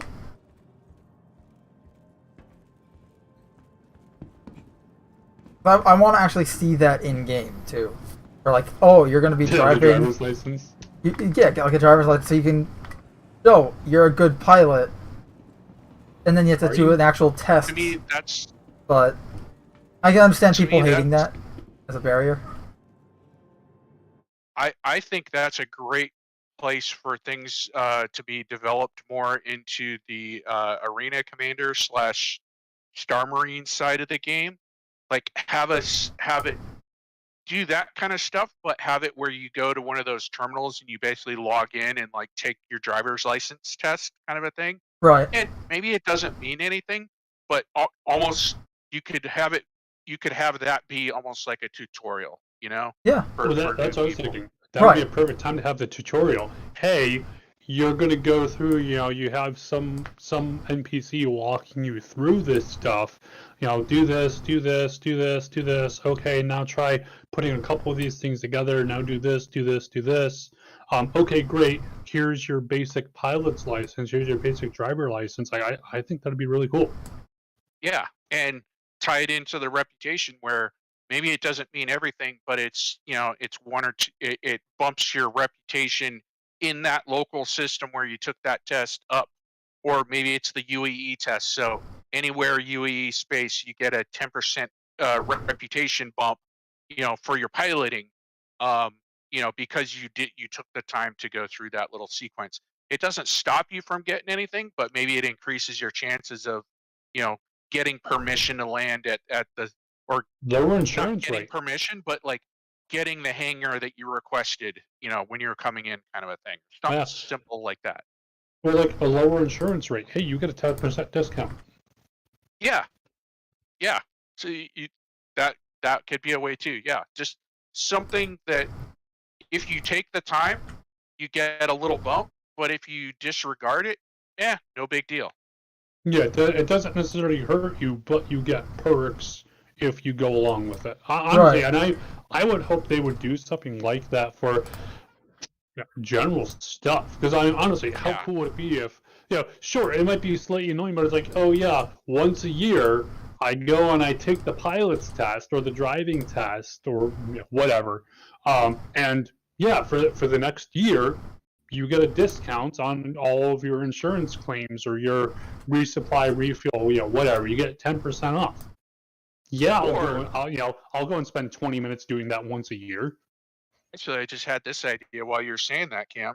Why not have different levels? So, there's your basic license for, flying, and it's just, point A to point B license. But then there's the subcategories of like flying in hazardous environments or flying in heavy G atmospheres or something like just different degradation, different levels of experience. And each one of those you could go in and, maybe the base license gets you that 10% discount. But then if you go and do the subsequent modules, each one is an extra 2%. If you do all, 5 of them, boom, there's 20% off your insurance, kind of a thing.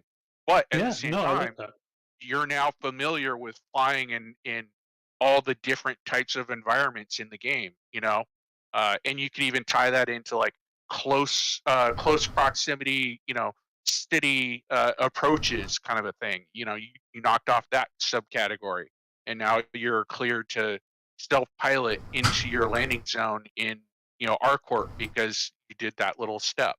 I don't know. Well, just ideas. As a thought too, and going back to the idea of like tutorial kind of stuff, one thing they could do, and again, this would be kind of way down the line when they have a much more fleshed out kind of thing for all the job types and such. But let's say, for example, salvage. and you're like, okay, I want to learn, I want to take the tutorial on basic salvage. Okay, great. You open it up, you get put into, and let's say it's all in Arena Commander kind of thing. Yeah. Because, it's virtual reality, you can do it anywhere, you get teleported into whatever the little world space it has, whatever, blah, blah, blah.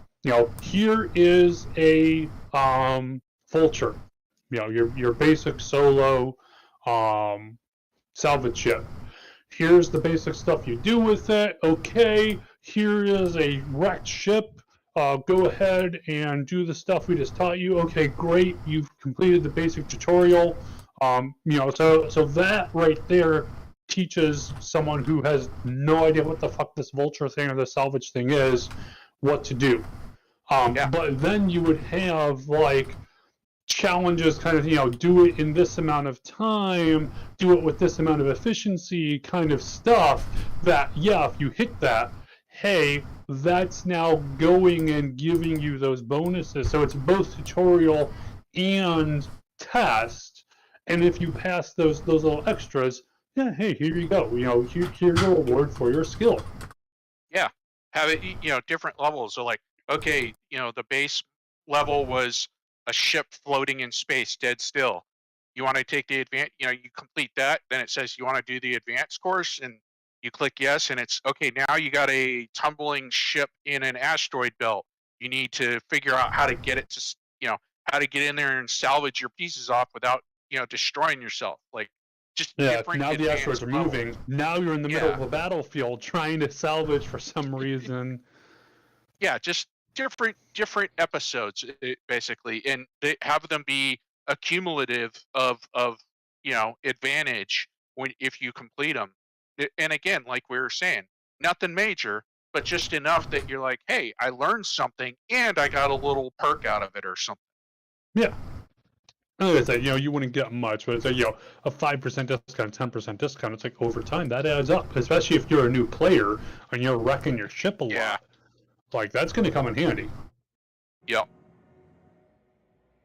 Yeah, I'd like to see something like that. I think there's a whole lot they could do with Arena Commander / the whole virtual environment in the game. There's a lot of stuff they could develop there to improve the player experience, but also just the immersion into the game of learning how the game works and, feeling like you're a part of it. Yeah. But like maybe you have a physical location you have to either like get a ride to, or maybe like right on the starting, like wherever city you start at. Like say for the sake of argument, you start at Orison or Area 18, and you go to the spaceport, and it's like, oh, there's like a little DMV there that you have to head to before you can fly for the first time. You used to have your pods in your hangar. Yeah. Right, but I'm saying like, and the pods are there before you even get to your hangar. That's what I was getting at. Gotcha. This way it's like, okay, I know what I'm doing. Now I'm going to go get my ship and do this for real, versus doing it in the Arena Commander simulator in the pod. Look, and maybe in the pod there's like a little like AI or whatever that guiding you, teaching you how to do things, or giving you tips as you're flying. Like, okay, now do this, now do that, now whatever. Well, yeah, I like the idea of like, hey, Star Citizen. Someone mentioned this to me a while back. I think it was KT, saying how he was really enamored by how the game, all the UI in the game is in the game. Like, it's not like menu screens and stuff. Like, everything you interact with in this game is actually in the game. Like, you're interacting with a real screen or something, or some kind of real thing. Like, the way you interact with a tablet or whatever, a computer in real life. And he was really blown away by that, and that's something that is really worth pointing out. Like, Star Citizen does that really well, and having the sim pods to do that with some kind of tutorial or training stuff in the game later on would be a great way to further implement. Instead of having to go to main menu.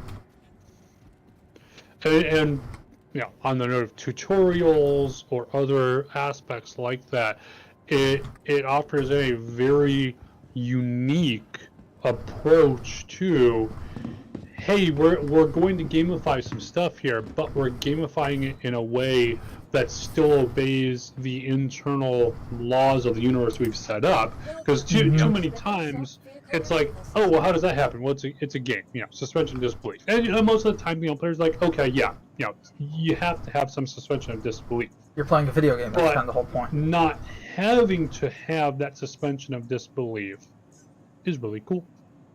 Well, plus, I mean, just in general, show me a 20-year-old who doesn't load up a game and completely disregard the tutorial section automatically. Yeah. Like that, just in real life, we've all played enough games that we all think we don't need it until we realize that we did need it, but it's too late because we're already halfway into the game.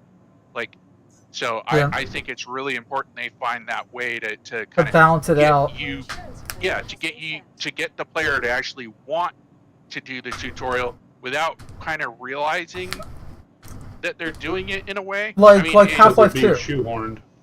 Yeah. Half-Life 2 is a brilliant way, probably the best example of that, where it's like you're playing, the first few missions are the tutorial, whether you like it or not. Like, it's teaching you, okay, this is how you pick up that can. It's teaching you how to manipulate all the physics objects in the world.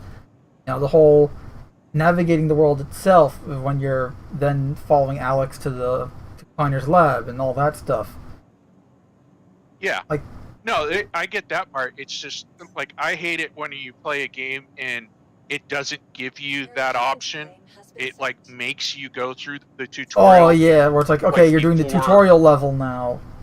Yeah. Like, you can't skip it. That never works out well. No. And especially in an MMO, that's not going to work because you got people logging in from all over the world into an MMO. There's not a level to do. It's just boom, you load in and here you are in the verse. Right, because at least when you're playing, like when you're replaying the game later, you can always skip that level because you can select the level or whatever. Like, you can't do that here. Yeah. So they got to come up with something. I think that's a good way to do it. Yeah, like hopefully they're thinking that. Like, you don't want to level keep or whatever. You don't want to make it an obstacle, but you also don't want to make it something that's easily skippable. At least not like in the way that we just talked about, where it's like you skip it and then realize you've been an idiot because you skipped a tutorial that was going to teach really critical things about a game that has a significantly steep learning curve. Yeah. Plus, if they did it that way, if they did it that way with Arena Commander, it'd be really easy. Some new person is playing the game and they're out wandering around, getting into trouble, and they put in the chat like, "How do I do this?" And it's really easy to go, "Oh, hey, at your landing zone, go to this pod, right, do this tutorial." Versus having to call it a tutorial, but you call it, go do the advanced DMV mission or whatever, and boom, that player is now able to go straight to a resource and go, "Oh man, not only does he learn, but now he learns where to go to learn for other things as well." Mm-hmm. So it kills so many birds with one stone. And this way you can go back. You can always go back and replay that tutorial. Maybe you'll have other tutorial missions in the Arena Commander pod. It's like, oh, here's the X thing, or what, like Star Marine, Arena Commander, this, that module. Exactly. To be fair, though, the person who goes and ignores the tutorial is the same person that when someone tells them, hey, how the hell do I do this advanced maneuver? Hey, there's a great tutorial. You go over here, you do this. It'll lay it all out for you, nice and easy for you. Why won't you just tell me? I do not say that. No, I'm not saying you do. I'm saying that. I was joking, dude. I'm joking. Well, fine, be that way. If I remembered call sign, okay. No. Hey, you remember that one time when we were rappelling and he hit the button to cut your line? That opened back on that flight suit? Release all lines from aircraft? I didn't get that. Honestly, though, tell me the Cutlass Black would not be amazing to have a rappelling line attached to that. Oh my god. It would be great. Yes, I'm still in that, Star Wars hiatus call sign. Like, the Republic gunships the prequels had? Because, they had the side doors, right? On the Cutlass Black. You can just recreate those, but, like, have, citizens just drop in with rappelling from the side doors. Like, Especially with the When- Cutlass Steel, or at least eventually, hopefully, they make a Cutlass Steel module for the Cutlass Black. like my military job, part of my job was to teach fast roping and rappelling. You know, to because I was what they call a Hearst Master instructor, and so I mean I look at every ship and I'm always looking at them like, you know, how can I rappel out of that? How can I use that for fast roping, for quick insertion? And to me, since day one, looking at the Cutlass, I've just always looked at those side doors as like they were put there for that purpose. Like, Right. where is my rappelling? Yup. They're there for fast deployment. You know, it's the Huey pretty much. Yeah, it's the Blackhawk. Exactly. Well, you can make the argument that maybe the Vanguard is more. Not the Vanguard. The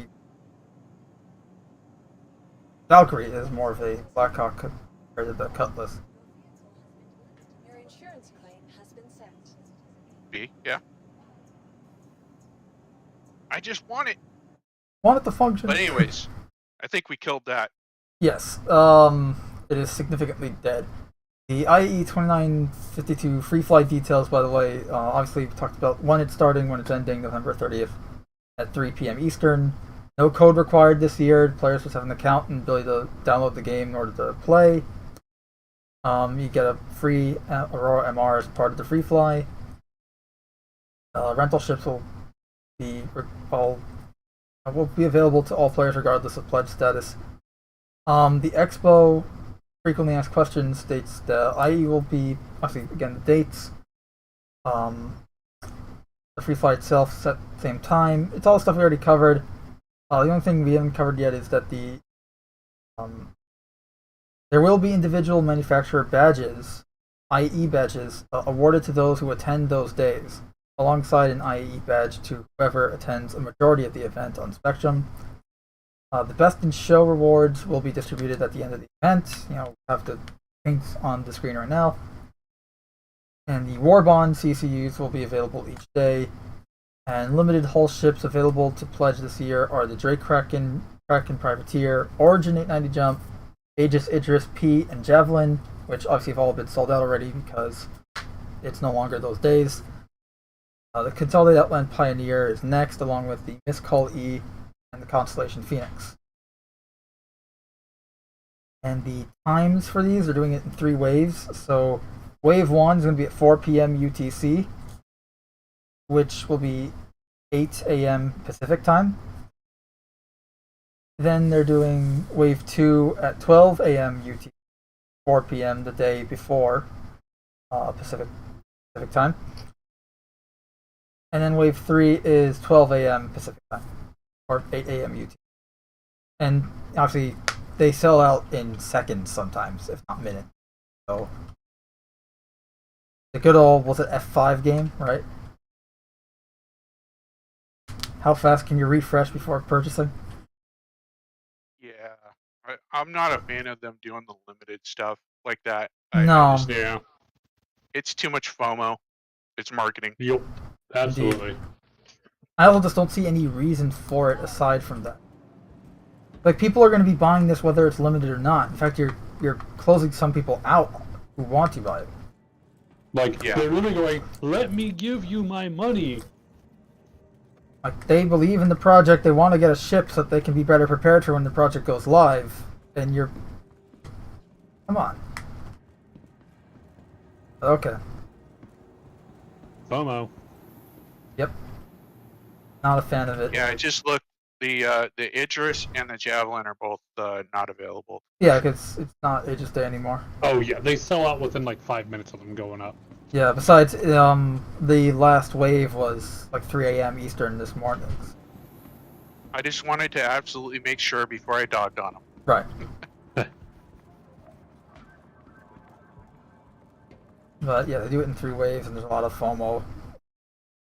But the next one is the Consolidated Outland Pioneer.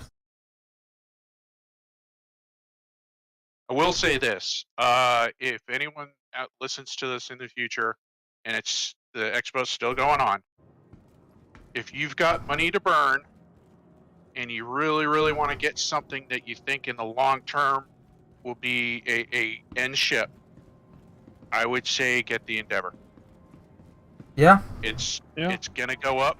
It's gonna be one of the biggest ships in the game, and it's gonna be a moneymaker. But it will require a lot of resources to keep it going. Just be aware of that. But right now, if you buy it right now, it's almost guaranteed to be later on.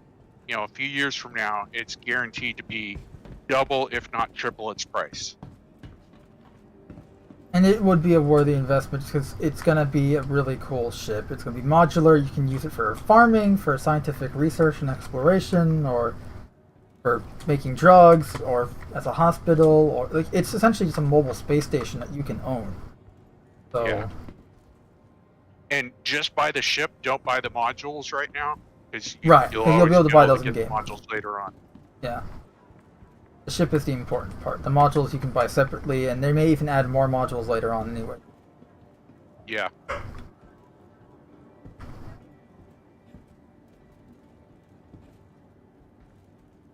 And normally, I'd say like I wouldn't really tell you what ship specifically to get because it all depends on what playstyle and what you want to do in the game. But in this instance, the Endeavor is a good recommendation for most things.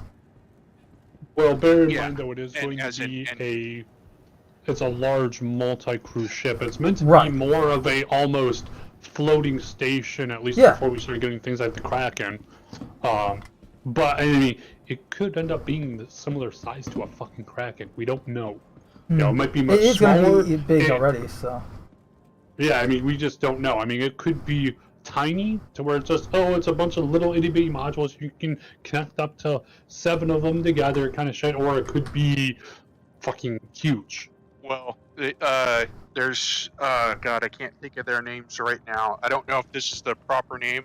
Star Jump, I believe is. yeah, is they have the flight viewer. group. Yeah, They got a fleet viewer, and that Fleet guy, viewer, my the mistake. guy who runs it, did a really good technical breakdown of it, and he showed that according to the modules that they're selling, they're saying that the medevac version is going to be able to park 2 Cutlass Reds side by side in there.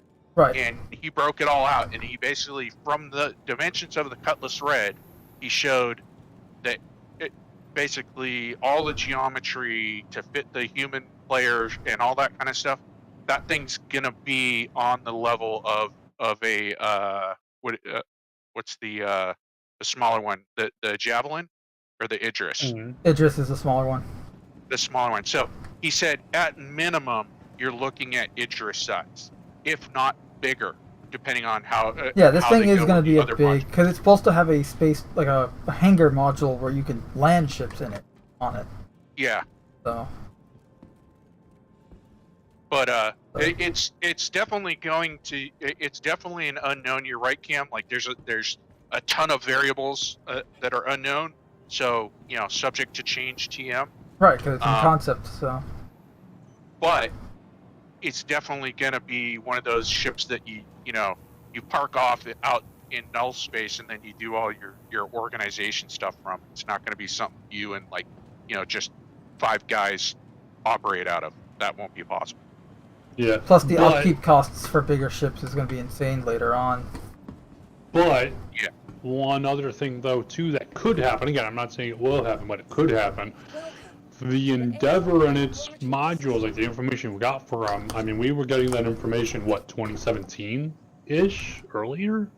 Yeah. So this is very old information, True. so it's entirely possible they'll come back and go, hey guys, by the way we're actually going to implement this, all that stuff is getting thrown out, here's what the new hotness is going to be with it, and that could Absolutely. radically go and change it. Maybe it will be fitting cutlass. Maybe it'll fit more cutlasses. Maybe it won't be able to fit any. Maybe it'll only have docking collars on there, and it won't have an internal hanger module. We don't know. Gotcha, So yeah. just No, you're right. potentially, just because that is what they said, that was the information they had then, and a lot's changed since then. So who knows? True. Good point. But yeah, if you got a couple $100 to spend, and think you'd be playing with a couple of other people, go for it. Yep.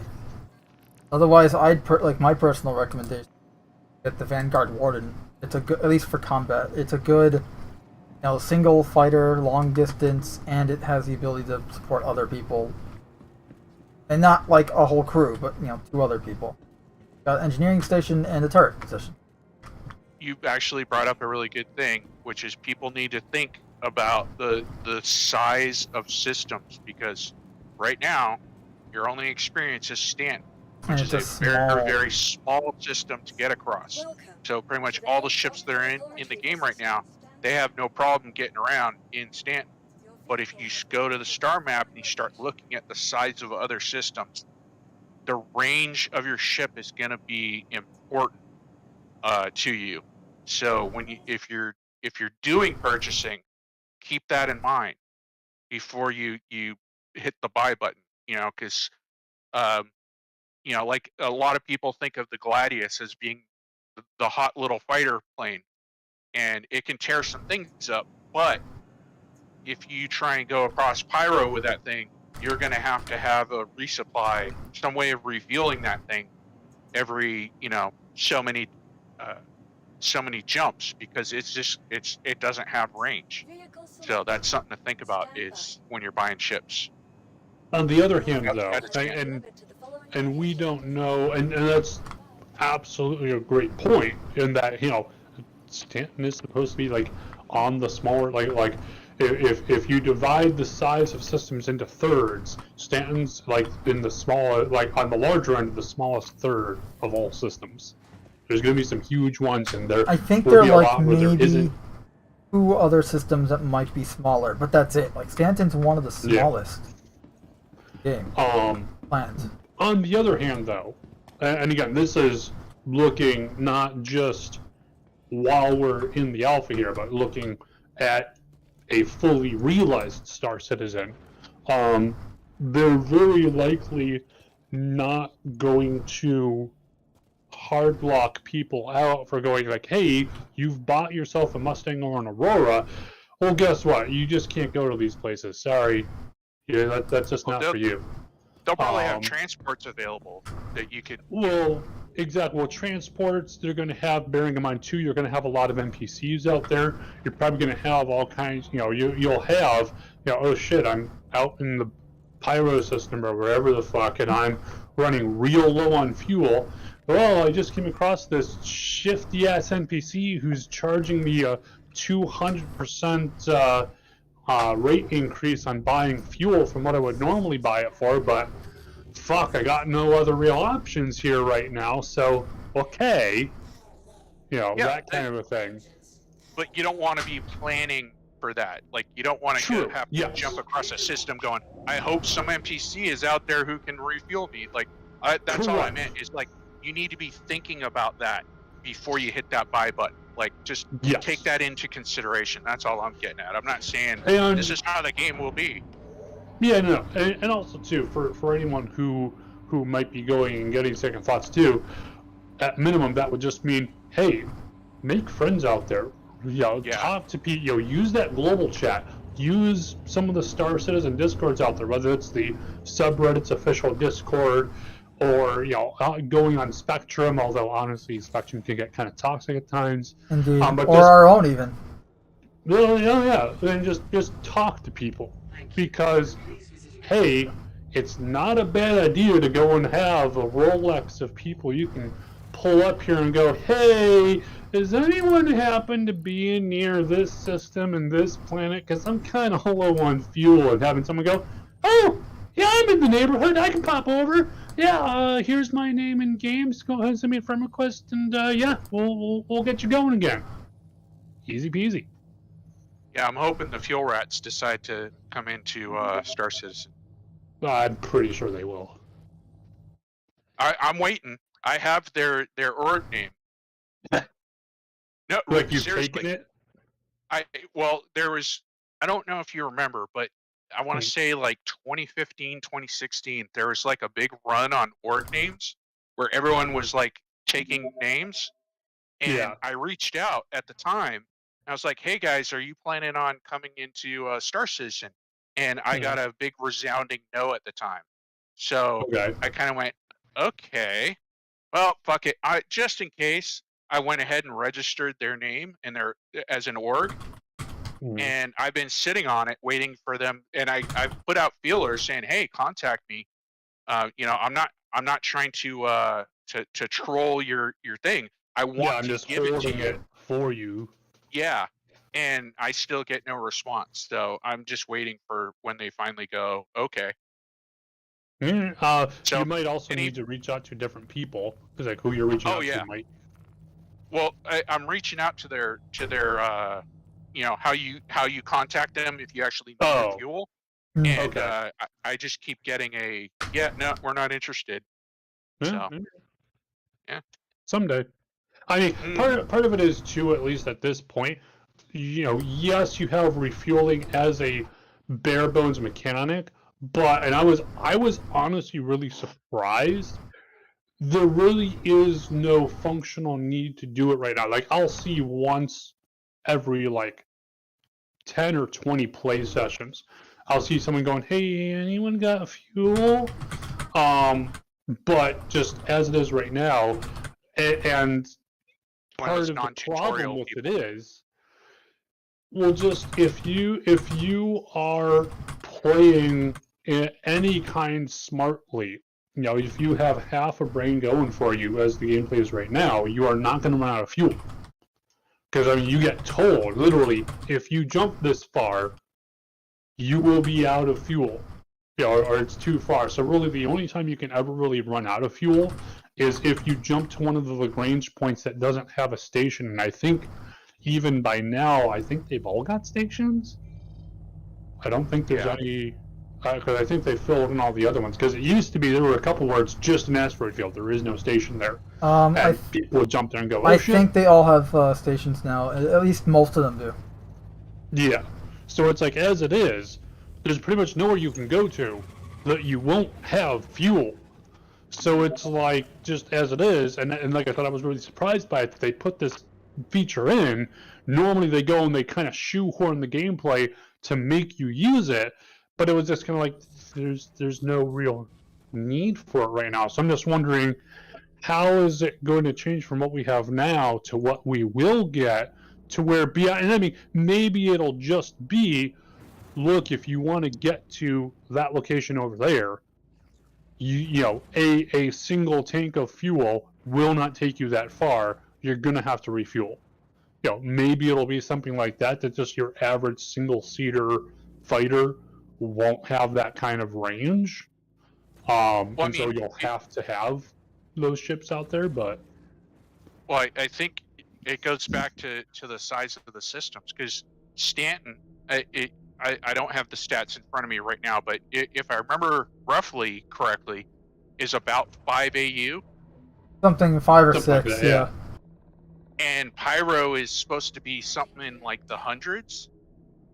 I thought it was something like 30, but I could be wrong there. Okay, I might be thinking of Killian, because I know Killian's one of the biggest. Killian's one of the bigger ones. I think Pyro is definitely in double digits. Yeah, but so all I'm getting at is even if you base off of Lagrange points, there's still going to be some distances that are hard to get across. But I do agree with you, Cam. We don't know everything. Like, who's to say they don't say, hey, all you Gladius owners, here's here's fuel pods that you can put in place instead of your weapons, to help you get across these larger distances. You won't be combat effective while you have these on, and if you need to take them off when you get to your destination and load up your weapons. But here you go. Here's an option, or here's a variance that you can use to get across these distances. And also, look at what is it, the Liberator? That thing's meant to ferry fighters and smaller craft across larger distances. So they may need to rely upon those as well. Like you said, we don't know yet. So. Yeah. Now on the note of having like missile pods and that kind of, or I'm sorry, of like swapping weapons out for fuel pods and that kind of thing. There's there was talk way early on, and again, this was like 2016 or so, of potentially being able to swap out a missile.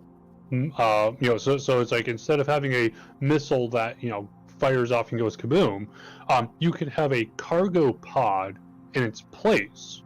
For hey, I've got a Gladius. Now again, this might have been because this was still before the idea of the whole internal inventory thing came along. So that might have just transitioned to every single ship is going to have some kind of internal cubby hole that you'll be able to put a suit, a weapon, that kind of thing here.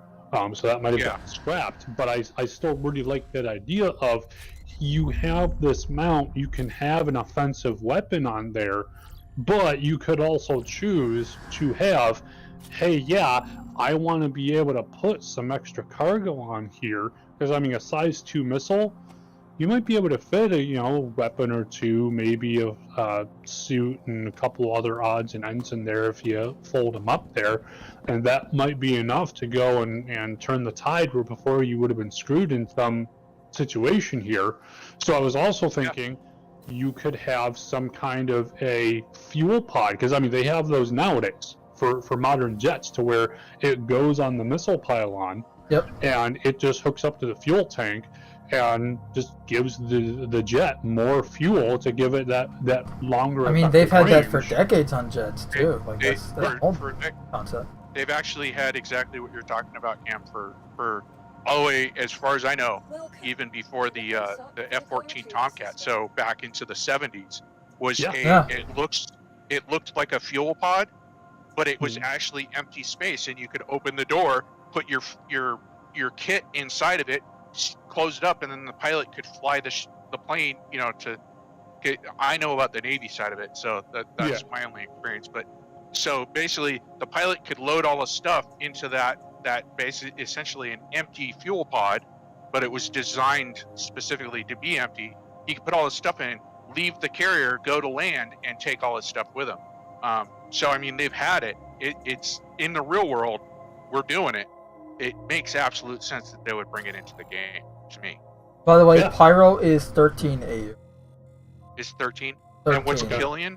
Killian's like 158 or something.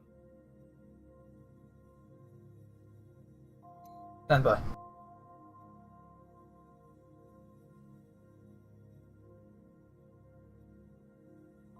And if I remember correctly, there's also the black hole system. Hamza, that's like 300 or something crazy. Yeah, it's insanity. But yeah, the Killian is if I remember correctly, is the home of the UAE Navy. Military base with MacArthur. Yeah, and that thing is that's a huge system. Like the Carrack was actually designed specifically to make it to go explore that specific system because of how big it was, according to the lore. The lore do be interesting. Yeah. I gotta admit, when I first started out in this game, I wasn't really much into the lore. But as the game has developed and the lore has developed, I've definitely been drawn into it much more. And I think they're doing an outstanding job. Yeah, Killian's 194 astronomical unit. Yeah, insanity. And that's like a medium system right there. Good luck getting your Gladius across that. Because Stanton is 5. Yeah. And Saul, home, is 51.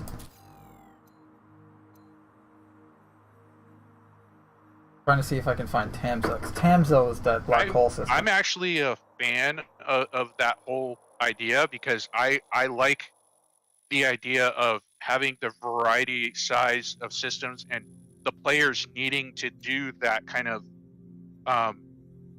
background research and then planning for how they're going to operate in those different systems. I like that idea instead of each system just being a set size and right.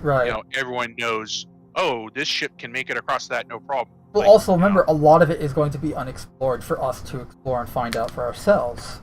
Yeah. Also, Terra is 12. That's smaller than Earth and Pyro even.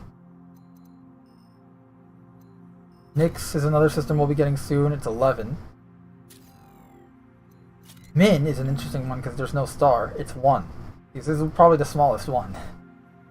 Yeah, isn't that just a rogue It's planet? a rogue planet with a few moons, one of which is habitable.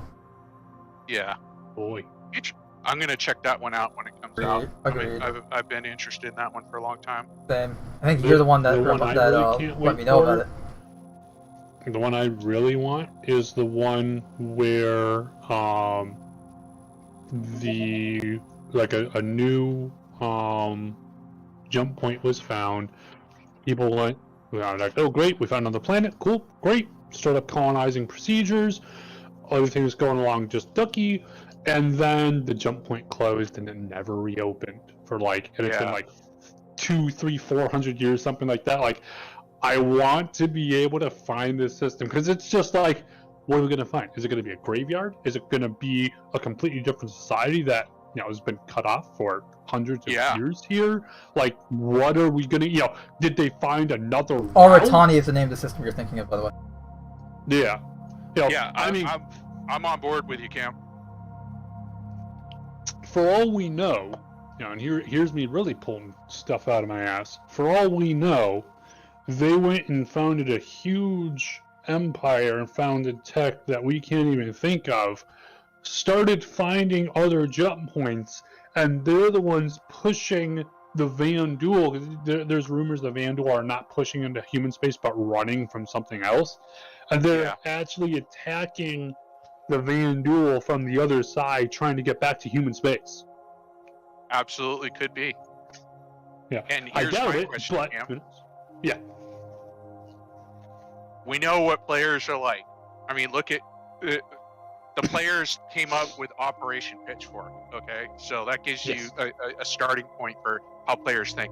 How many players do you think are going to take a Carrack or something like that, maybe something bigger, and launch themselves at that system and try and actually make a hard space trip voyage to there?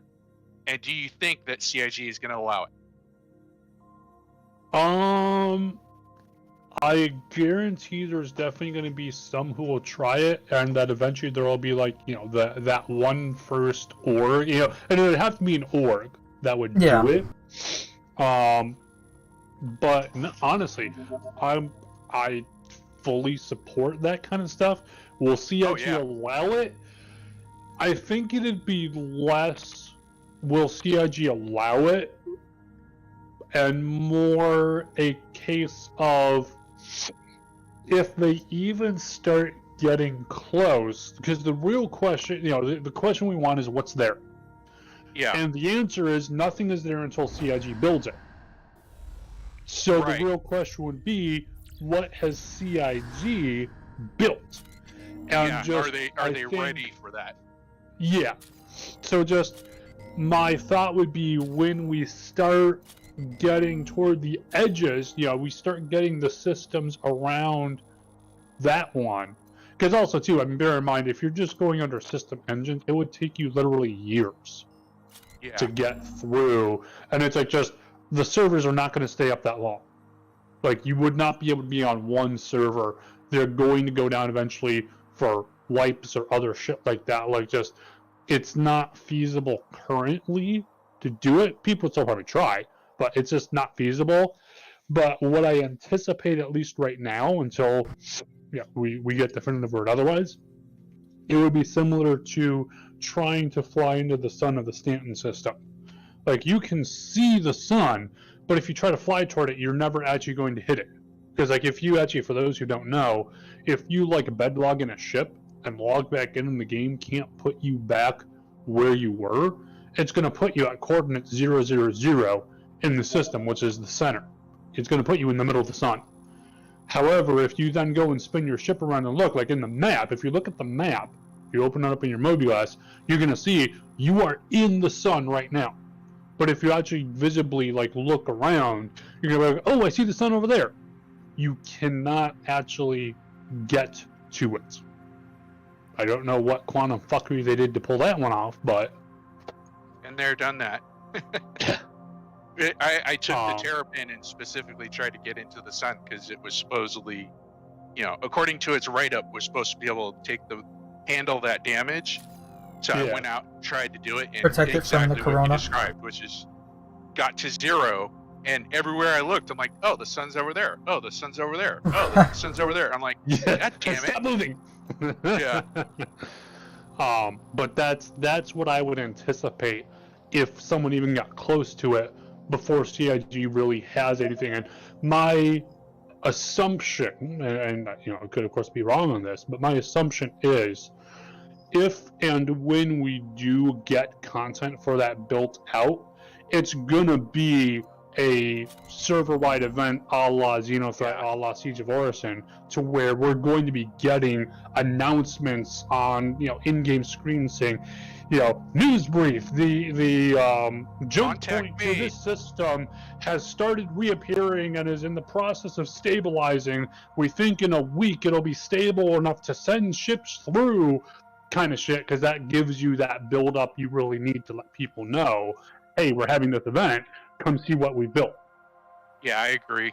I view that as like let's just say that, after Star Citizen quote unquote launches, I see that as being like year 2 or 3 or further out type event, when they're like, we need something to kind of like World of Warcraft, like we need an event to keep the game going kind of a attitude. Yeah. I could see them pulling something like that, and I'd be okay with that. But I was Well, just and also curious. too, that whole aspect of it, like just the fact that they built that out in the lore, Yeah, also opens up the possibility, and again, I don't know that they would necessarily do this, but it gives them the foundational groundwork to go and say, hey, by the way, this jump point opened up out of fucking nowhere, and go check it out. And, oh no, it's closing up, everyone get the fuck out of there. They can do that. and they could also be something like, hey, look, this, let's say the players have been wandering around the systems for a while, and the UAE government stuff isn't kind of working out the way that CIG initially thought it would, and blah blah blah. Like, that's a great escape avenue to go, oh, hey, look, the system opened up, and like you said, here's the civilization that is just like sat there and advanced, and they come pouring out through the gate, and they're like, hey, UAE, you forgot us, remember? Well, fuck you, we're taking over. Like, here's a whole new gaming, a whole new episode of what are the players going to do? Right, and like you have to pick a side. Are you going to them, decide with the Ortanis, or are you going to decide with the UAE? Yeah, exactly. Like, because supposedly one of the events that is planned is there's going to be some kind of contention between Earth, UAE, and Terra System being the home of the UAE.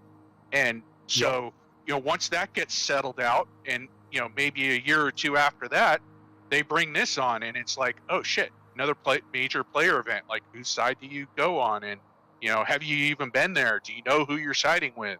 Do you know what kind of a government they actually are, or you just want something new, or you just want to cause trouble for the UAE? Like, there's just so much gameplay possibility.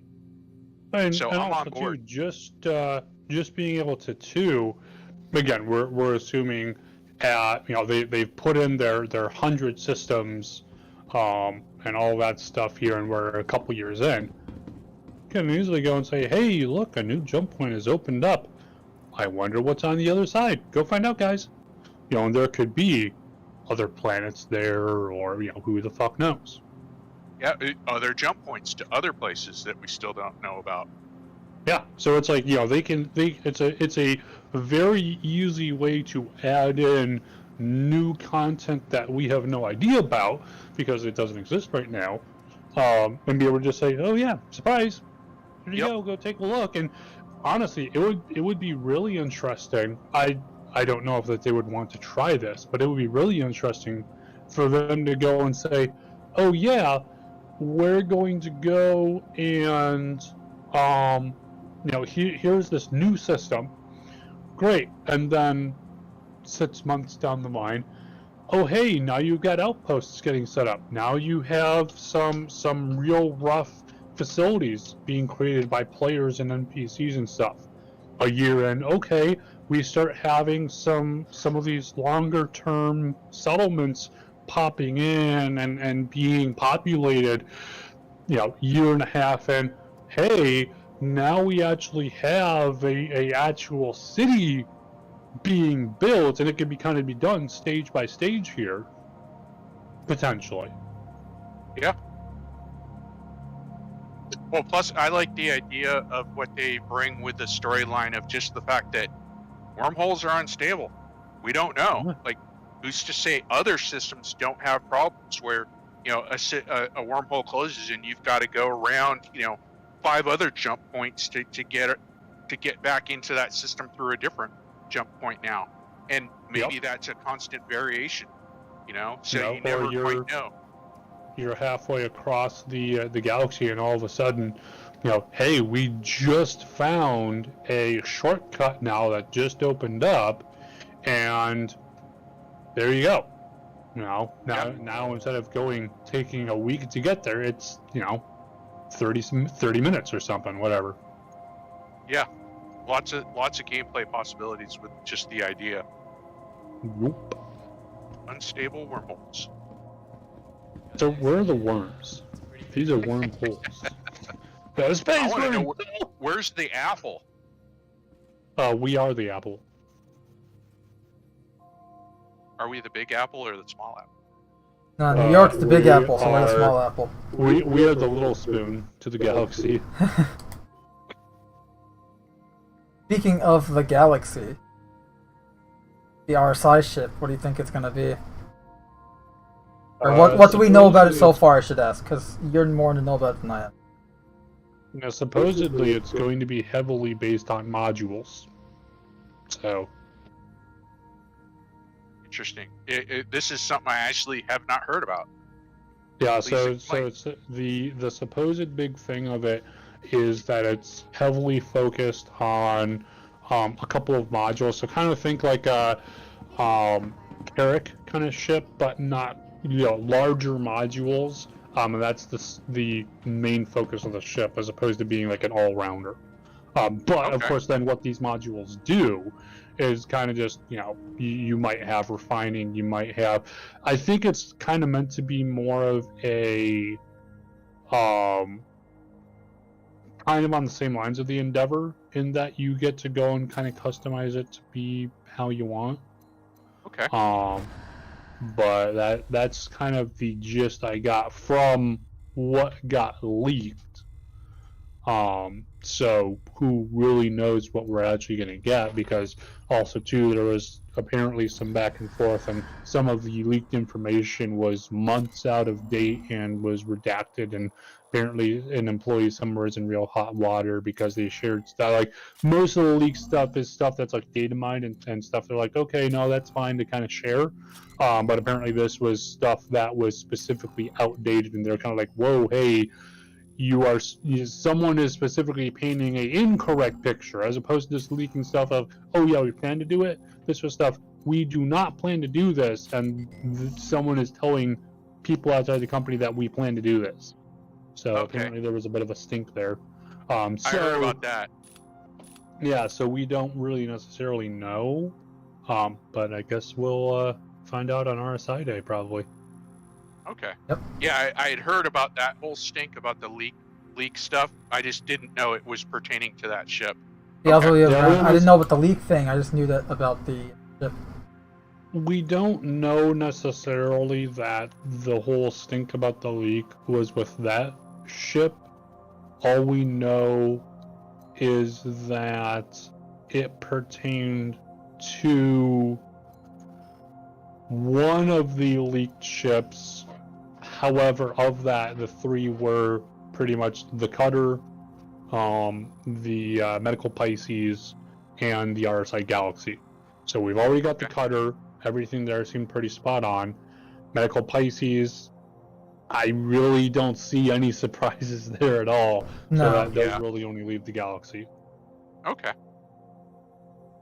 I did, in which case I think I saw didn't they have like a one, not even like a full second reveal of the ship they're talking about in the IAE intro video? I think it's like coming in for a landing. That was the cutter. Oh, that's the cutter? Okay. Never mind then.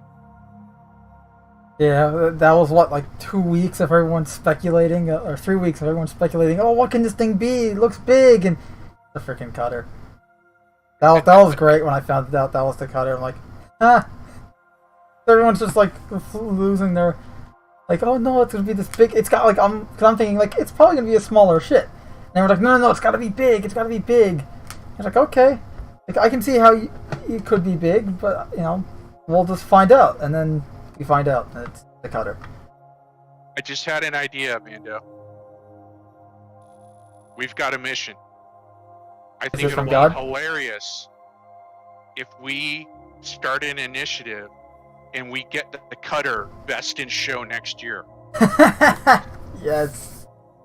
Let's start a campaign to make the cutter best in show, #1. I just want to go and see the Carrack ride to a third best in show. Just at this point, It's just 3, because yes, of so far. all the people who were all anti-Carrack the last 2 years, especially with that fucking the Argo Cargo. Like just for that, I want to see the Carrack roll right the fuck in. Well, it did. It was in this year, right? Yeah, well, it's won #1 spot, best in show twice now. Right. But I honestly think they should follow the whole, like, if you were in the show last year, you shouldn't be eligible this year. So at least there's a 1-year hiatus between contestants that have placed, like in the top 4. I variety. agree with that. I agree with that to a point. I would like to see though them doing, especially as we get more ships to flesh out some of these roles. I would love to see like best in show explorer, best in show absolutely. like fighter, best in show like that way. It's not just, oh hey, here comes the fan favorite, it's going to go and knock everything out of the water. It's no, this is actually in a specific category here. The problem is just with a lot of these categories, there's like 2 ships, so it kind of defeats the purpose there. But once stuff gets a lot more fleshed out, we start having like alien variants of all the different ships, of mining and prospecting and fucking salvage and all that shit. Where's my Aoba mining ship? Damn it. Yeah, absolutely. Where's my Van Duel cargo ship? Right? Yeah. Give me this shit. I'm laughing, but you're absolutely right.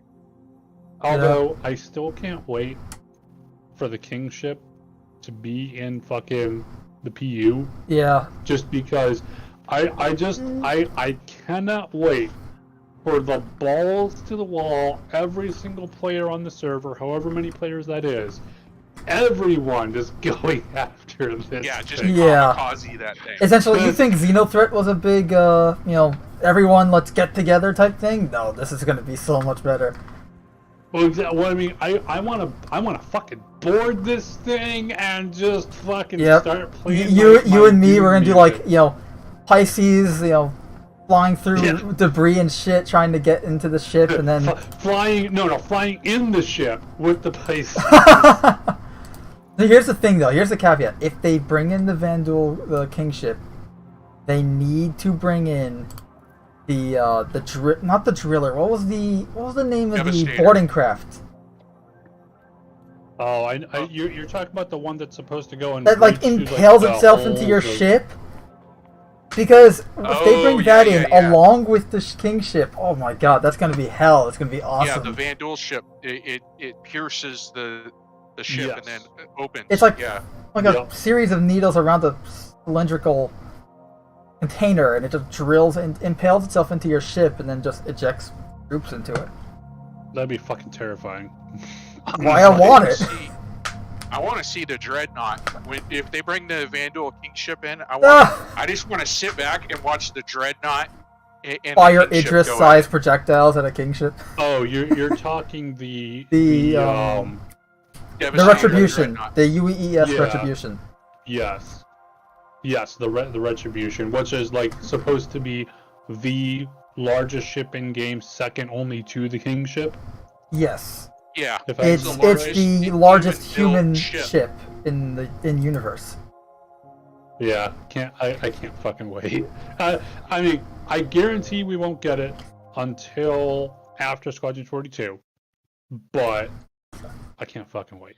Well, right now, according to lore, it's being built and it's sitting in dry dock over in Killian system. So It's that's going to actually be in one of the Squadron, reasons I isn't want it? to go over there. Is just to see it, like Right. fly by and take a look at it. Yeah, But yeah, honestly, I'd that'd love be really to cool see to it in see. game. We're probably Honestly, gonna have I the would chance to love at that. least see it in PU, I imagine, but Squadron 42 is probably where it's going to get its spotlight. It's time to shine. No? I don't think it's in as far as I know, and this isn't 100%, but as far as I know, it's not in the Squadron 42 narrative. So, as far as I understand it, it's actually designed for later gameplay in the PU. So I think I think you're correct in the sense that we won't see anything about it until after Squadron 42. But I think it's good. I think it'll be if they bring the Kingship in, then I think we'll see it start to come out of the dry dock. Is my guess. I would love to see the dry dock of it, and just being able to Oh, go yeah. and see that That would skill be and nice. just kind of be like, holy shit. Like, you Yeah. get that sense when you're on Crusader sometimes and you see the Hercules just being worked on. Like, that's cool, but I want to see that with the Dreadnought. That would be awesome. Yeah. Honestly, I want to see one more of ships in dry dock like my that. list of things I want to go see in the verse is I want to go see that thing sitting in dry dock, Yep. along with that the black hole system. Along with the black hole system, the Ark, the data center, Yep. that giant Arc, absolutely. library. Oh my god, I would love to see that. Like, even if it's just a giant server rack, or just like a building full of servers or something. I don't care. I want to see that. To be honest, I'm contemplating how to basically the idea that I have is to set up some kind of a base of operations at the Ark with the intent of generating gameplay off of missions or information that's coming in and out of the Ark. Like, I don't know, I haven't figured that out yet, but just kind of like hey, you need me to go, somebody shows up at the Ark and is like, I'm trying to find out information about this.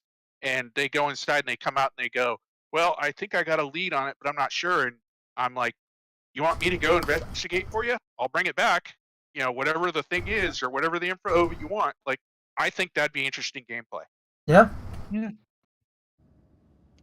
You'd be the guy that knows. Like, I know a guy who knows something. Yeah. Or kind of like the Indiana Jones of the Ark. Like, you need me to go get that thing? All right. It's gonna cost you. Yep. That's the whole idea. And that's on top of all the medical bills I send you afterwards. Yeah. Yeah, I know a guy. He looking can forward get to this that. stuff for you. I know a guy on Terra. Cut you the best deal. Guy. But yeah, there's once again lore. Like, they're doing an amazing job because Well- they're luring me in with like Yeah. ideas of what we're gonna be able to do. Well, the thing with Star Citizen and lore is the way they're doing it. The way it's intertwined with the game itself and the gameplay. Because most games, with the exception of RPGs, of course, the lore is usually separate to the game. Like, unless you're Yeah. talking about like story-driven Yeah. action RPGs or RPGs, lore is usually, like, for instance, like a game like Halo. The lore is not really in the game.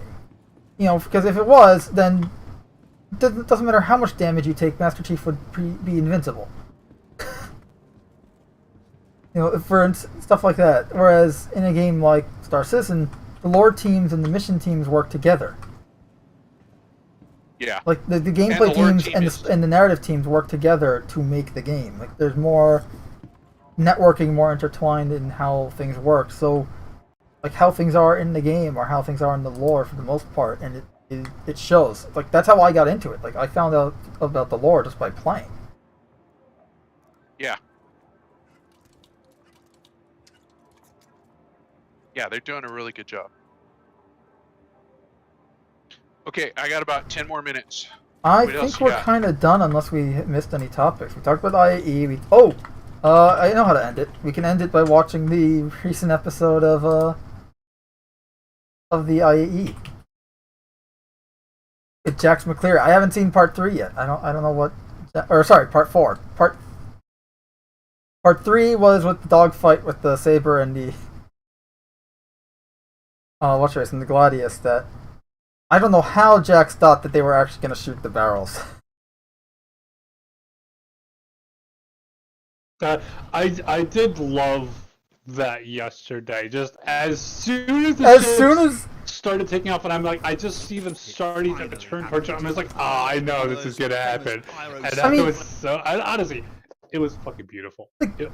It was amazing. Like especially also you look at like you think the tarmac's like, oh cool, they're gonna dogfight it out, see which ship is better. And like, no, we're gonna shoot at these barrels. Are you sure, Jax? Are you really sure?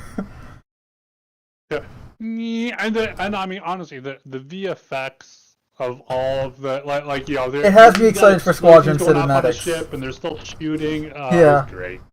And then you just have some Sam take out the Saber out of left field, well, right field rather. No, On the I right don't side think of it the was a screen. Sam. I think it was just the damage that the Gladius did to it. No. If you look at that part here, I'll show it on the screen. Like, cause there is just a rocket just coming out of the from the right side of the screen, just taking out the Saber. Oh, alright.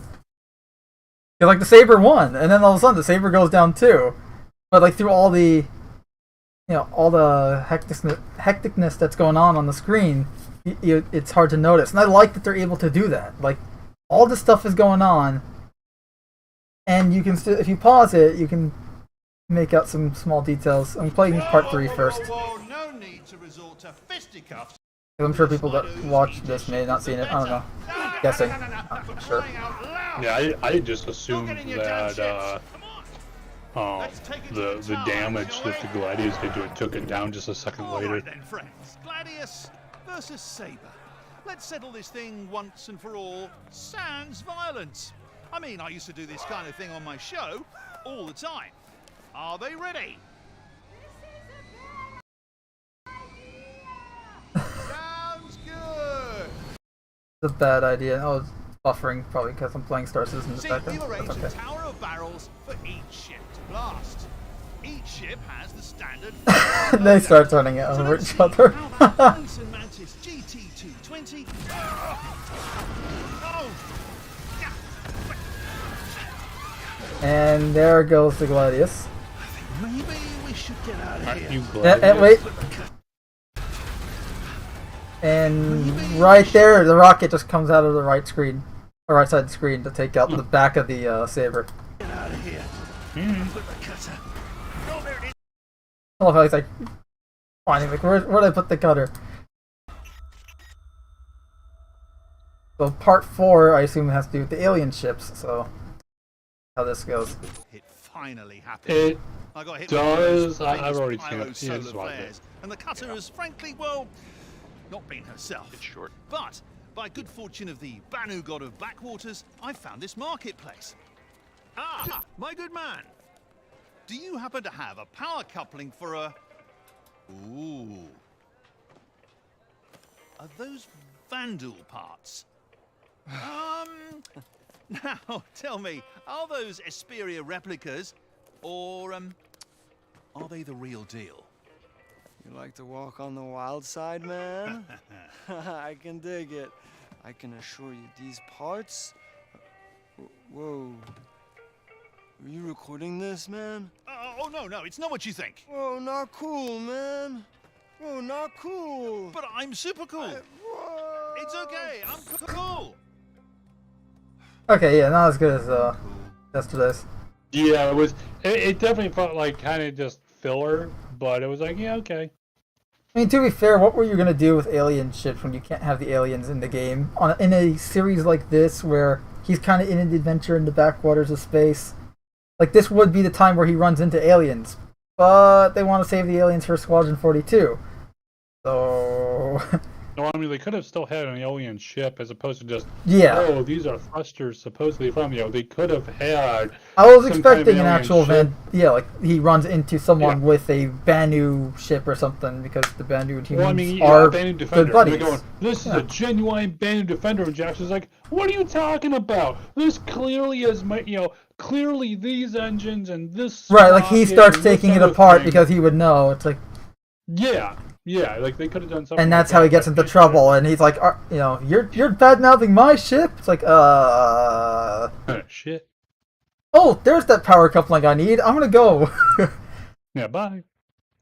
Yeah, that definitely would have been better, but whatever. Tomorrow's Anvil, so we'll probably get something good out of that. Well, Medical Pisces. Hmm. Not that I'm harping on that at all. I wonder if they actually are gonna have the Medical Pisces in it or not, but and they had the I know. Cutter and the Corsair and the Drake one, so the Origin one was funny though. We'd like to have you for dinner. Yeah. It's just like, yeah. Gonna pass. So many reasons. Survival being one of them. Yeah. Yeah, so that's it for episode 84. Hope you guys enjoyed. That's it. End the stream. And Arnu. But All right. Well, good discussion, and see you guys next week. Yep, Yeah, same don't bet die. time, same bet channel, and all that. Drive fast, take chances. Indeed. See ya.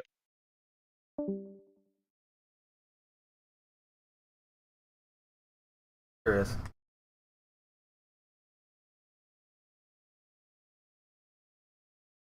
I'm still kind of sad with the Medical Pisces that they took out all the cargo space. I was hoping I would keep 2 of it.